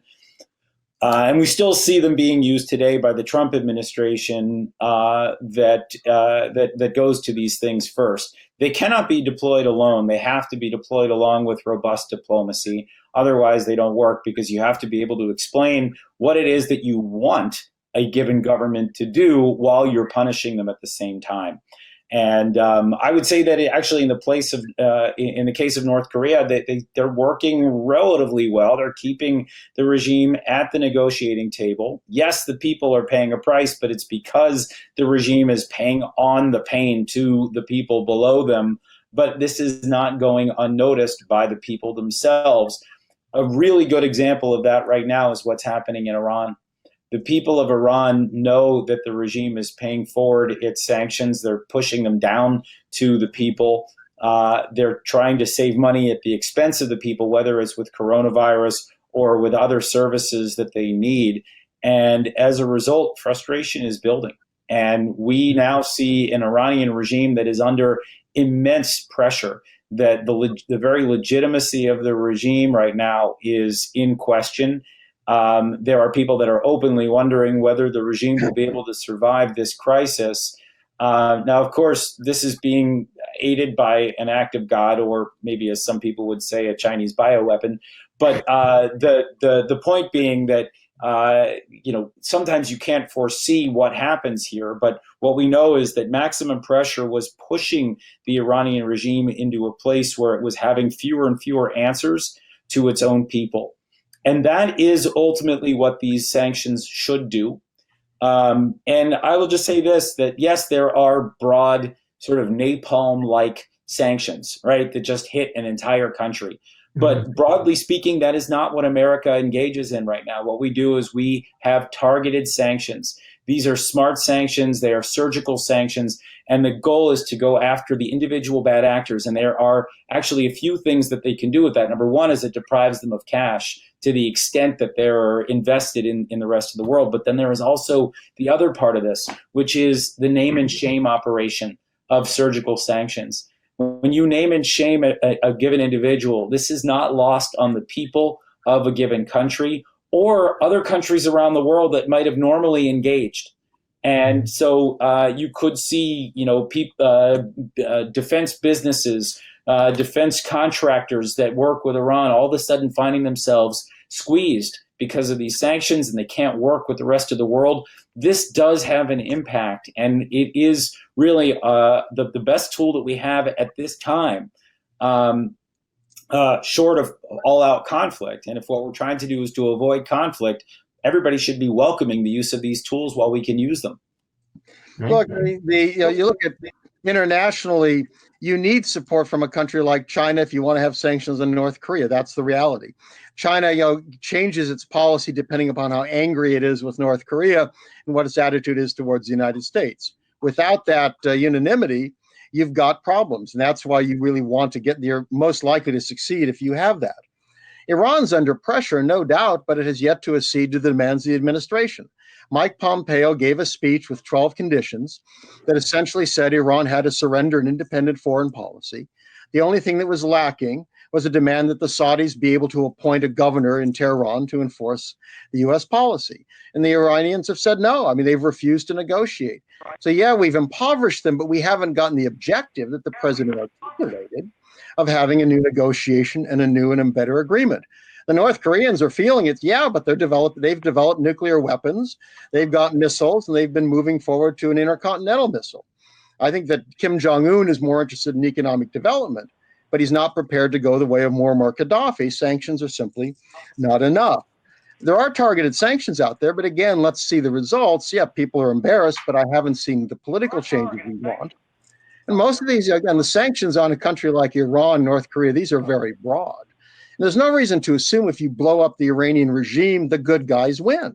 Who have the guns? I don't know what the outcome there is, but I would have no illusions about assuming that one takes over in that kind of catastrophic situation are people we would like.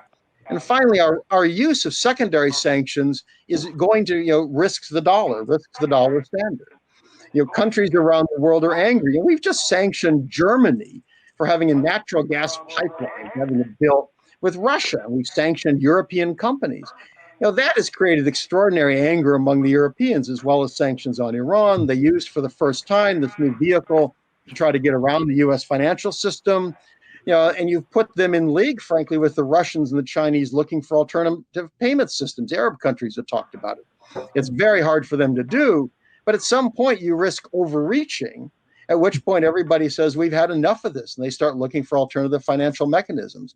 And then you've lost the best tool that we have for pressuring bad regimes. Right. Well, I'm going to have to, sorry, I know you want to jump in, but we're almost done. So I'm going to have to ask you, the only short question that's really left, which is, maybe a one-sentence answer, but what do you think is the number one threat to American national security right now? The immediate threat is terrorism, the one that we feel, instantly. The long-term issue, it's more complicated than the threat, I think, to security, but it's China. What's the role of China? How does that impact our interests? Those are the two I would point to. I would say that terrorism, in my view, has become actually more of a tactical threat, not even a strategic or existential one. I'm concerned more about an Iranian nuclear weapon. But I think more broadly, the complete attempt to overhaul the international system and the power structures on the part of China. I see right now a rising China and one that would like to supplant the United States. And again, I would just say that the U.S. right now appears to be the only thing standing in the way of a new world order, which would be a very dangerous one, not just for us, but I think for the rest of the world, which, in my opinion, continues to justify robust American engagement around the world. All right, great. Well, so some agreement on that at least. And I will say that there were a lot of questions about China that I didn't get a chance to ask them, and I probably should have, because it's clearly on both of your minds and has been for this whole time. But that'll have to be on our next national security conference. You guys, this time slot is over. So thank you both for coming on. You're both great. It was great to have this dialogue. We really appreciate it. Thanks for having me. Your camera. Take care, Jonathan. Take care, Thomas. Bye. Bye-bye. Okay, Ambassador Pickering, if you're on, please announce yourself. I think that I can hear myself echoing Ambassador Pickering, if you're on your phone. You might want to hang up and call back in, or you might want to turn on a microphone or something. But you can hear me. Announce yourself as soon as you're on. In the meantime, I'm going to say this to you guys. Really appreciate all of your questions. There has been so many, and we just didn't have time to ask them all. There's a lot of back and forth in that last talk. So I am seeing them, and I am doing my best. Let me know what you thought about that. Let me know, I guess, in the chat, what do you think about a war on terror? Can we have a war on terror, and can we win one? Is that something that's possible and winnable? So shoot me anything in the comments in the chat. If you're watching right now on our live stream, I'd encourage you all to watch it on the big marker. There should be a link pinned in the comments that should take you into allow you to register, and then you'll be able to ask questions to our speakers, look at the handouts, and engage in the chat. For the rest of you, please, if you are on the big marker, I really, if you want to share our Facebook video, go onto our Facebook page and share the live stream, and your friends will maybe can join you through that. Alexander Noor says, can only really prevent terror with long-term presence in other places. Robert Leamer, you can't kill an ideology. Okay, so you guys really don't think we can win a war on terror. So, Ambassador Pickering, if you can hear me, please announce yourself or hang up or call again. I can tell that you're on right now on your phone because I can see that on my side panel. And I can. Can you hear me? I'm going to have to probably continue by telephone. Oh, I do. I hear you. Good. Can you hear me now? Yes. Thank you, Ambassador Pickering. Can you make the telephone work for the audience? Yes. Everybody, just shoot me a note in the comments if you can hear Ambassador Pickering. Yes, it's working. Great. Okay, so. Thank you very much. So I'll pick up from here, and it's been very enjoyable and interesting to hear the others. Ambassador Pickering, let me give you your quick introduction before you get started. Sure. I think you've already published it. I don't know whether you want to waste time voicing it. Fair enough, everybody. He was ambassador to the UN, and he was a former Deputy Secretary of State. You can go ahead. And if you guys want to read the bio, you can find it on our webpage. Ambassador Pickering, I'll hand it over to you. Thanks, Thomas, and thank you, audience. It's a delight to be with you. I'm in rural Virginia hiding out for obvious reasons, and the bandwidth here is so low that it won't carry, I think, fully the audio or the video. I'm in the smallest Boston in the United States. It's a one grocery store with a post office attached, and that's the totality. But it's a pleasure joining you. And I want to begin by saying that for me, the question of just war has to be defined with a pun. One meaning is obviously legality and ethics, but the other is it only war? And I will move on that particular question to talk about war and diplomacy and the interrelationship, and then some of the examples of diplomacy in respect of war and their possibilities. The simple paradigm is that there are two serious problems, in my view, with conducting your national policy with the extensive use of war. One of those is you get into arrangements, particularly now with war taking on heavily asymmetrical qualities of information war, cyber war, small unit war, guerrilla war, semi-civil war, that traditional warfighting methods are not apparently capable of resolving the problem that war sets out to try to deal with. And the second question has to do with exactly the issue of resolving the problem. We've had a lot of discussion, and almost no one has mentioned war resolution. The conversation has been, up until now, almost entirely that if you, quote, win a war, unquote, without defining what that means, it is automatically assumed to be victory parades, Hollywood movies walking off hand in hand into the sunset, and everything worked out to the satisfaction of the United States and its interests. And this, of course, is the lesson probably of Vietnam, certainly of the second Iraq War, and certainly of Afghanistan. The latter two have eluded us in terms of settlement and where to go. I am very close in my view and feelings, as I think is the United States from my long experience in dealing with it. I worked as a diplomat from 1959 to 2000 and was in one way or another engaged in or touched by conflicts over that period of time.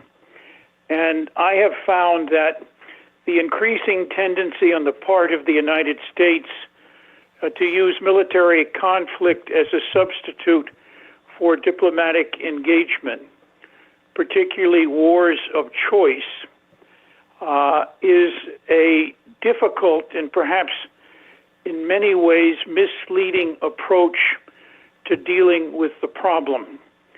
And while diplomacy is far from a perfect answer, I guess at rock bottom I belong to the school that war is certainly justified if you're attacked, and certainly in every other instant should be the last resort of promoting a national interest which is vital to your country.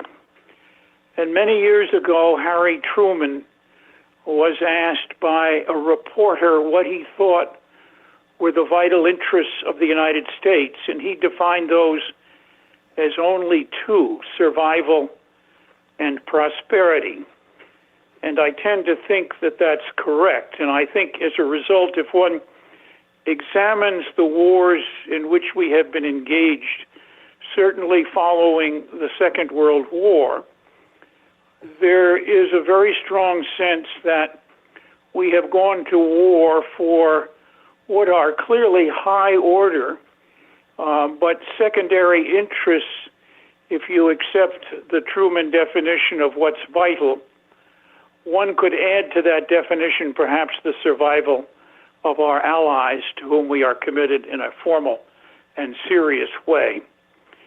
This means, in effect, that we have in many ways failed a critical test of government. How do we bring the whole of government together to operate in a situation in which there is a very strong U.S. interest, and attempt to resolve that question in a way that can best satisfy our interests?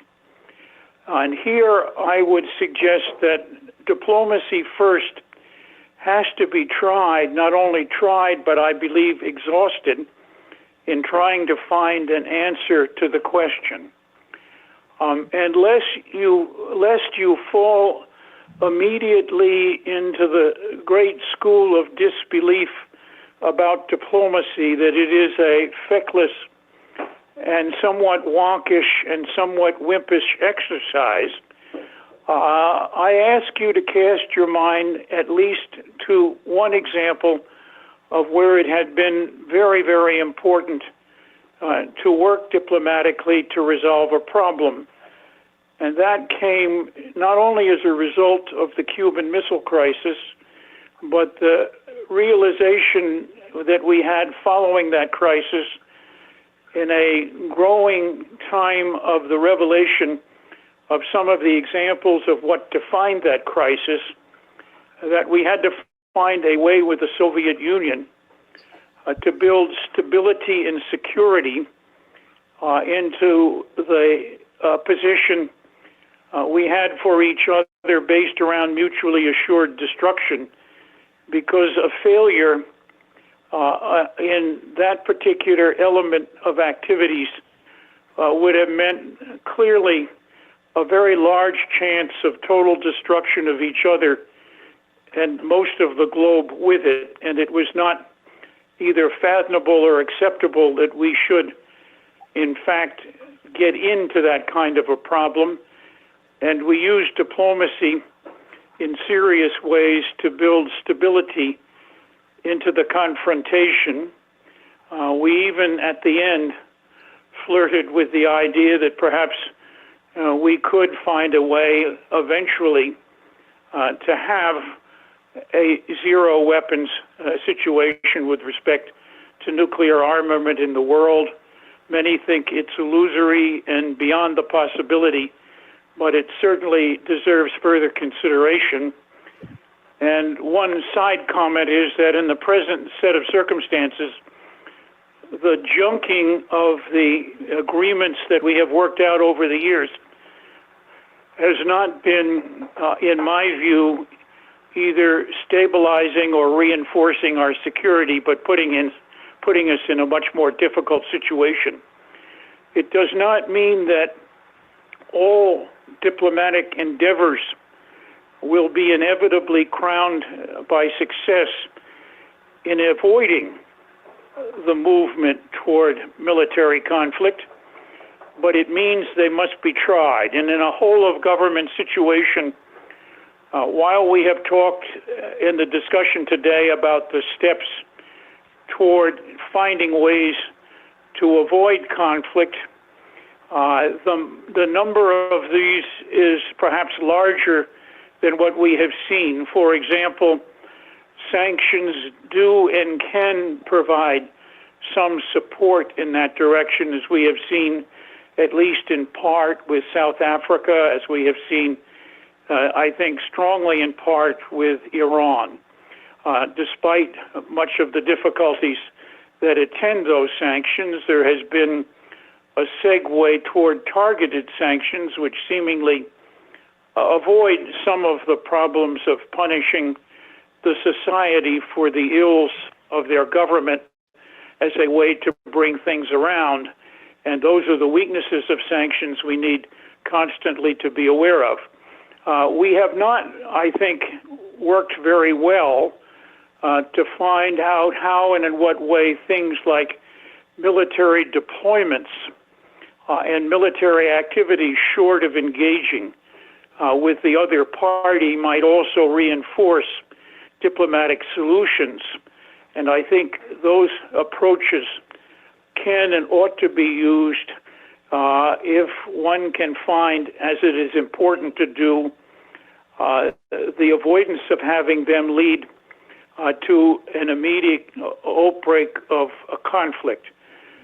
President Trump, in my view, in the use of what was escalating potential for military force with North Korea, failed up until the last point in the notion that such kind of an arrangement was very much falling into what I call the bluff trap. That is, continue to escalate military activity leading toward kinetic use has only two outcomes. Either you back down to avoid a conflict or you have to go to war.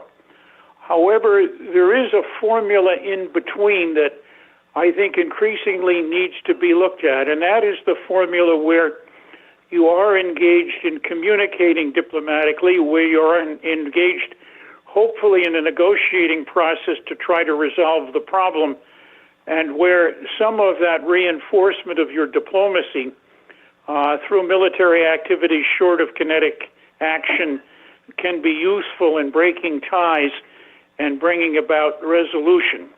It is not always the possibility to get that done, as I've said before, but it's important. There's one other aspect that I think is useful to look at here, and that's the question that I posed as my second concern with respect to war and conflict, and that's the issue of the end result and what happens.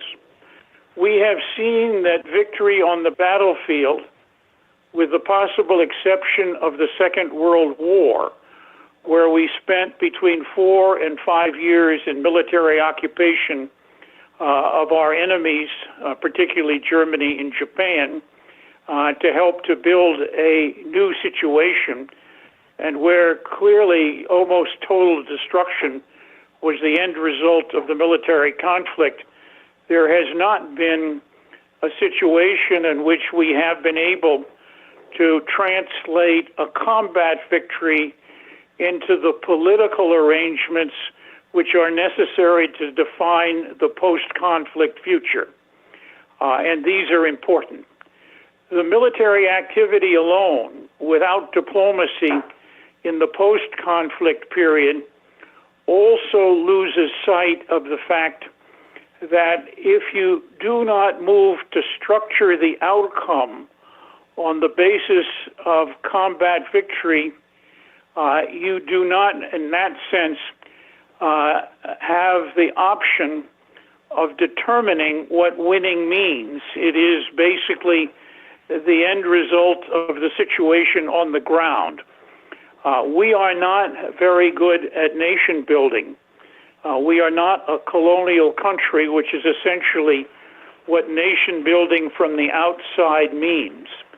And we have not developed a colonial service.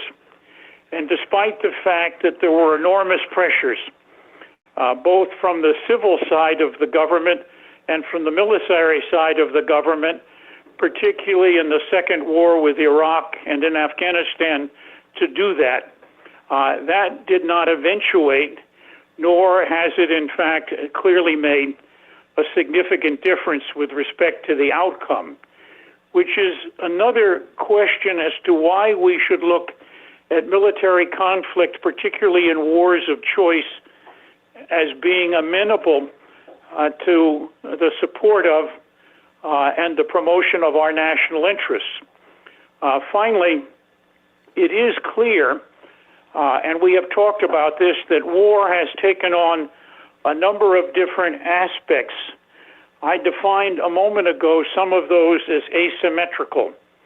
And the asymmetrical characteristics of alternatives to what is clearly 19th and 20th century major armies in the field military combat makes it even harder to define any combat battlefield victory as necessarily not just the necessary solution, but the sufficient solution to, in effect, put into place the political and economic arrangements that are required to translate the use of force into something that builds stability in a just way, one would certainly hope, and security for the United States, and promotes our prosperity.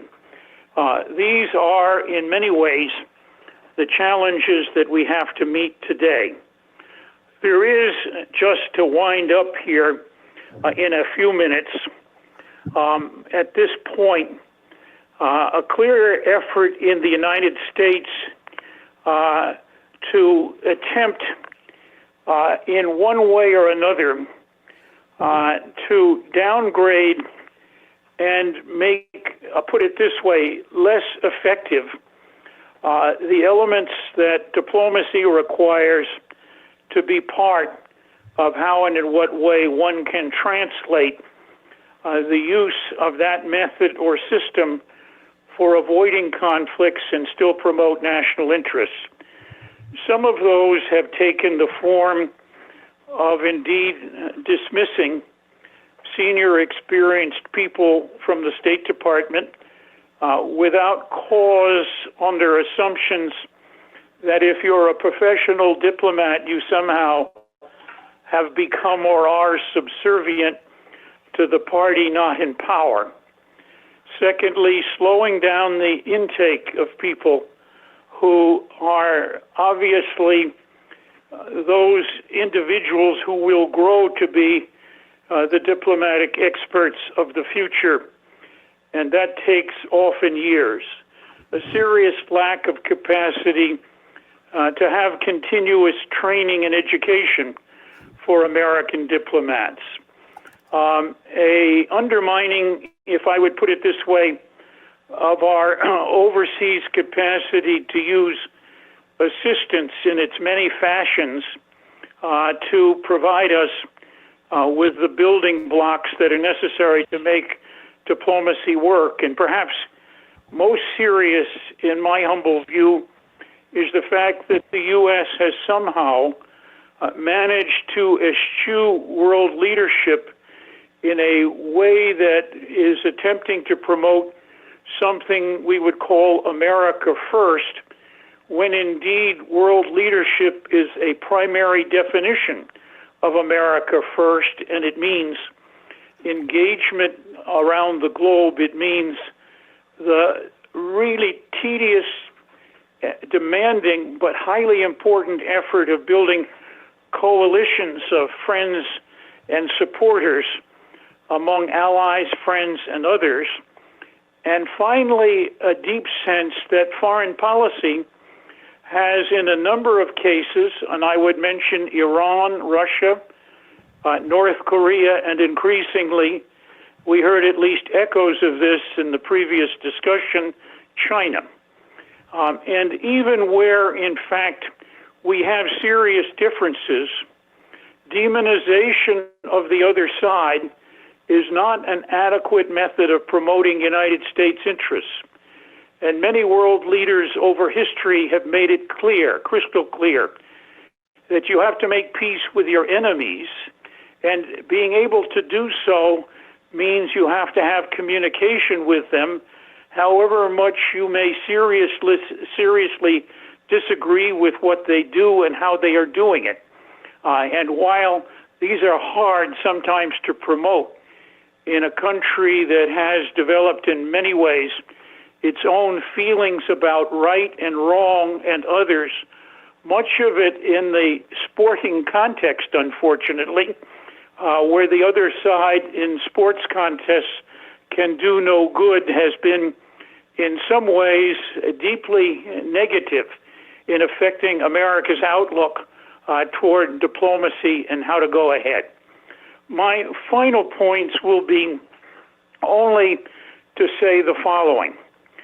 With respect to the war in Korea, we ended up in a war of an invasion of an ally under circumstances where we had publicly eschewed an interest in the survival of that ally, in doing what we could to preserve at least a portion of our commitment to that ally, with many trenchant failures, including finding a way to bring China into the contest in a situation which led to a negotiated end, which is not yet final, and under which our ally happily survived and succeeded.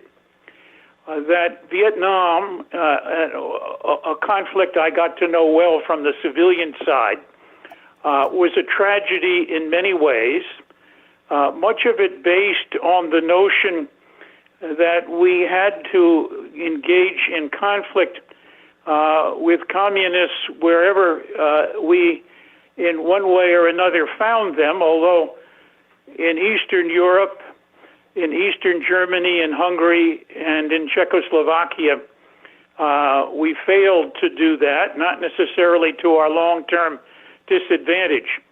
But it is absolutely, I think, startling to visit Vietnam today and understand the degree to which we share common interests and indeed have a relationship, not one that one would necessarily call an affinity in a love fest, but a set of relationships built on a pretty logical and rational understanding of the shared common interests we have between us, something that no one would have ever guessed 30 years ago would have been the product of the long, difficult, dangerous, nasty, and very problematic war. Very briefly, Grenada was in its own way perhaps a short intervention and reasonably effective. Panama, much the same. I participated extensively at the UN in the first war against Iraq when it invaded Kuwait, and I believe we made most of the right decisions in that regard. And I join with those who have said earlier in this presentation they thought that Iraq was a serious mistake with respect to the 2003 invasion, and I could not agree more. And Afghanistan, while we certainly had justification, one can rue the day that the early success we had on the ground with asymmetrical forces was not followed up, but rather turned our attention to Iraq as the next stage of what we were doing with Afghanistan.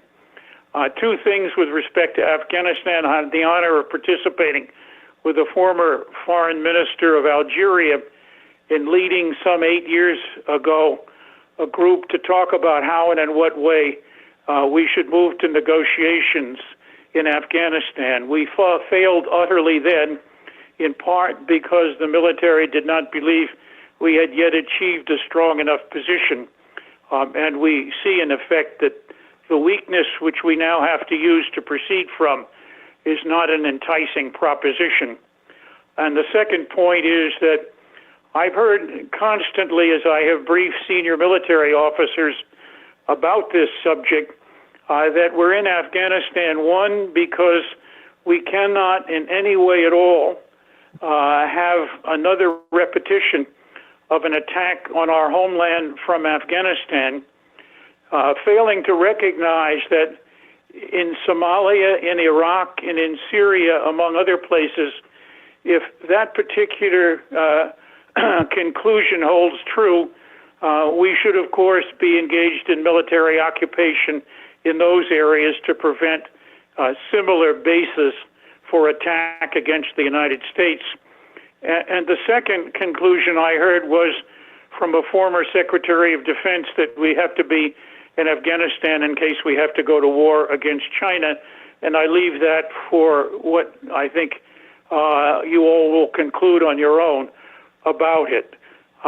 So at the end, I would only wind up by saying that the U.S. has over the years sought in many ways to avoid conflict, and until 9/11, the international legal view of the United States, as expressed by the top legal advisor of the State Department, was that you had actually to be attacked. We have now the intrusion or the introduction of preemptive or preventive war. Definitions sometimes are elusive, and indeed it is a more difficult and trying situation.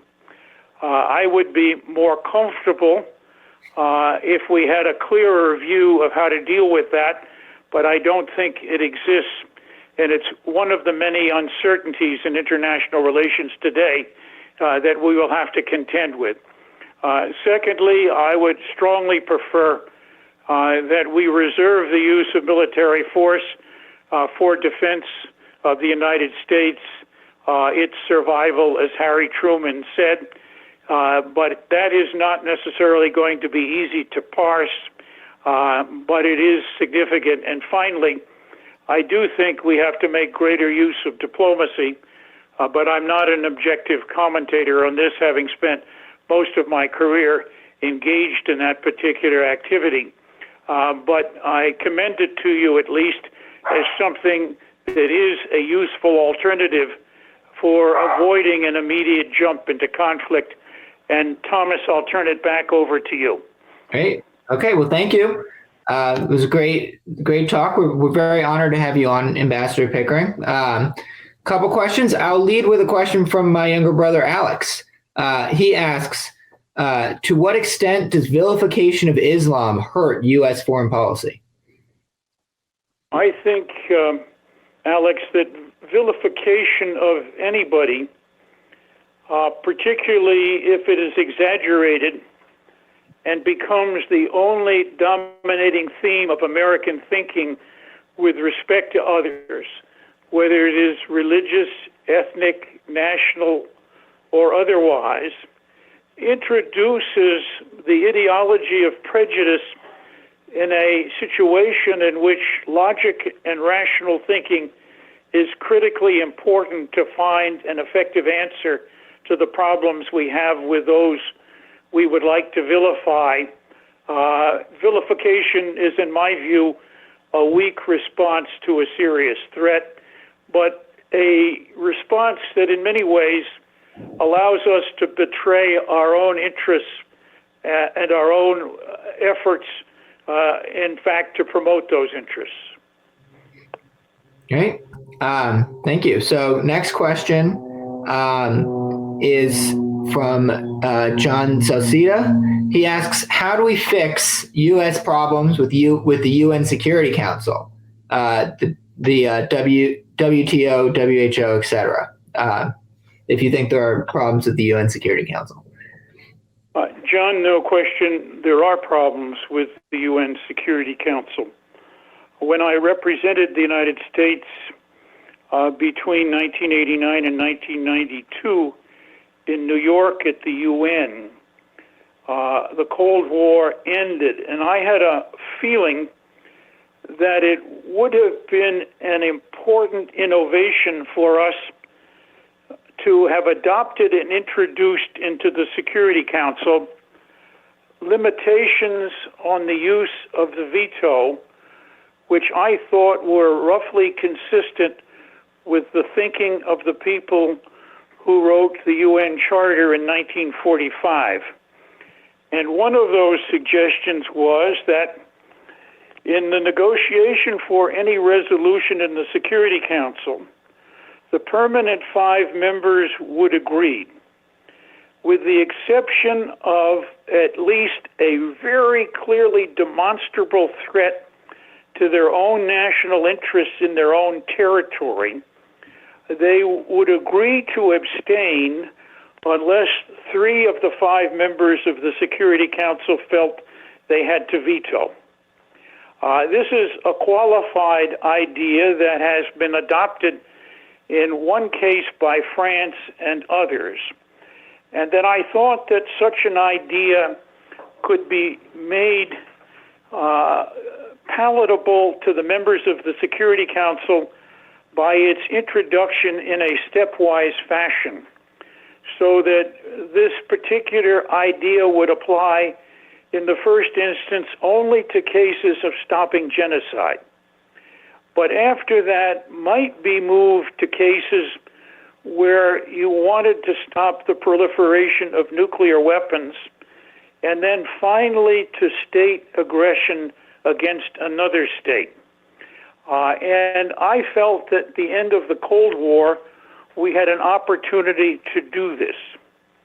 That in many ways, that could have been made more palatable and more acceptable if at the same time we had agreed with that limited veto arrangement to introduce into the Council a slightly different set of permanent members.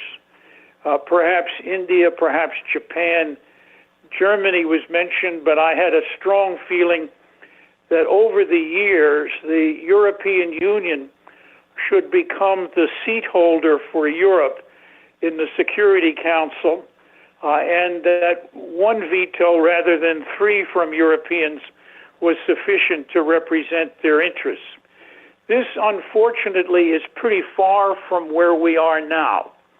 It does seem to me, however, and this is a much longer story, it would be very interesting if we focused in our relationship with Russia and China on a couple of activities that each side realized were necessary to undertake to avoid the problem of self-destruction. One of those would be adequate and increasing controls over weapons of mass destruction. Another would be significant international cooperation on dealing with climate change. And lest I say it, obviously picking up the opportunity that is now before us in the Security Council and beyond, to seek to find a way to institute the kind of useful coordination in dealing with COVID-19 that is, in my humble view, absolutely required if the globe is going to find a way to survive this question with the least damage to humanity, and put it this way, with the most equitable and perhaps just economic results in return. And that those opportunities are out there. Were we to pick them up and take them on, particularly doing so in the kind of closest cooperation required with world leadership, and this would include the Chinese, whether we like the way they handled the introduction, if I could put it this way, of the virus or not, is more important in my view than trying to settle past scores about mistakes, many of which are made on all sides in diplomacy over the years, and I never saw a serious diplomatic problem resolved by somehow rewriting the history of how we got there. All right. Well, thank you, Ambassador Pickering. Unfortunately, that's all your time, but it was great having you on, and really your wealth of experience was a huge benefit to all of us after having spent a day considering national security as an issue. Thank you, Thomas, and thank you all. To the rest of you, I'd like to make a few comments to those of you that are still online, which is quite a lot of you, which is great to hear. Give us some feedback. Let us know if you liked it. Are you tired of webinars. I know that, it's happening a lot, and many of you are doing it now for your classes. But we love doing it, and we have great speakers and great content. We love sharing it with you. Some things coming up. If you currently are in an ISI society, especially if you're an ISI society leader, we're having a exclusive to society leaders and society leadership conference to talk about what running an ISI chapter is like, and about leadership and about the resources ISI offers. For the rest of you, don't worry, tons of other programming as well. We will be doing some more interviews coming up, one with Yuval Levin, which I think will be unable to watch if you don't watch it live, so make sure you don't miss that one. We'll be doing one with a co-sponsored event with the Heritage Foundation. That's another one you're going to want to plug in as soon as possible too, because they have a big following, and we want to get in as many of our people as we can signed in. I'll be interviewing my father, who recently made a movie on Clarence Thomas. So you'll hear a little bit of that, of that dynamic there. And our conference on scientism will come up in May. Tons more content. What I recommend you all do is go out and follow ISI on social media so you can stay up to date on all this stuff. While you're with all your extra free time, read our resources, read Modern Age, look at ISI books as a possibility, and let us know what else we can do. We're here to provide you with resources. We are the place for the intellectual conservative conversation. So this is where it's happening. All right, well, I'm going to end out the conference now, but thank you all for coming. It warms my heart to know there's that many people that don't mind sitting and watching me stare at a webcam for this long. So thank you.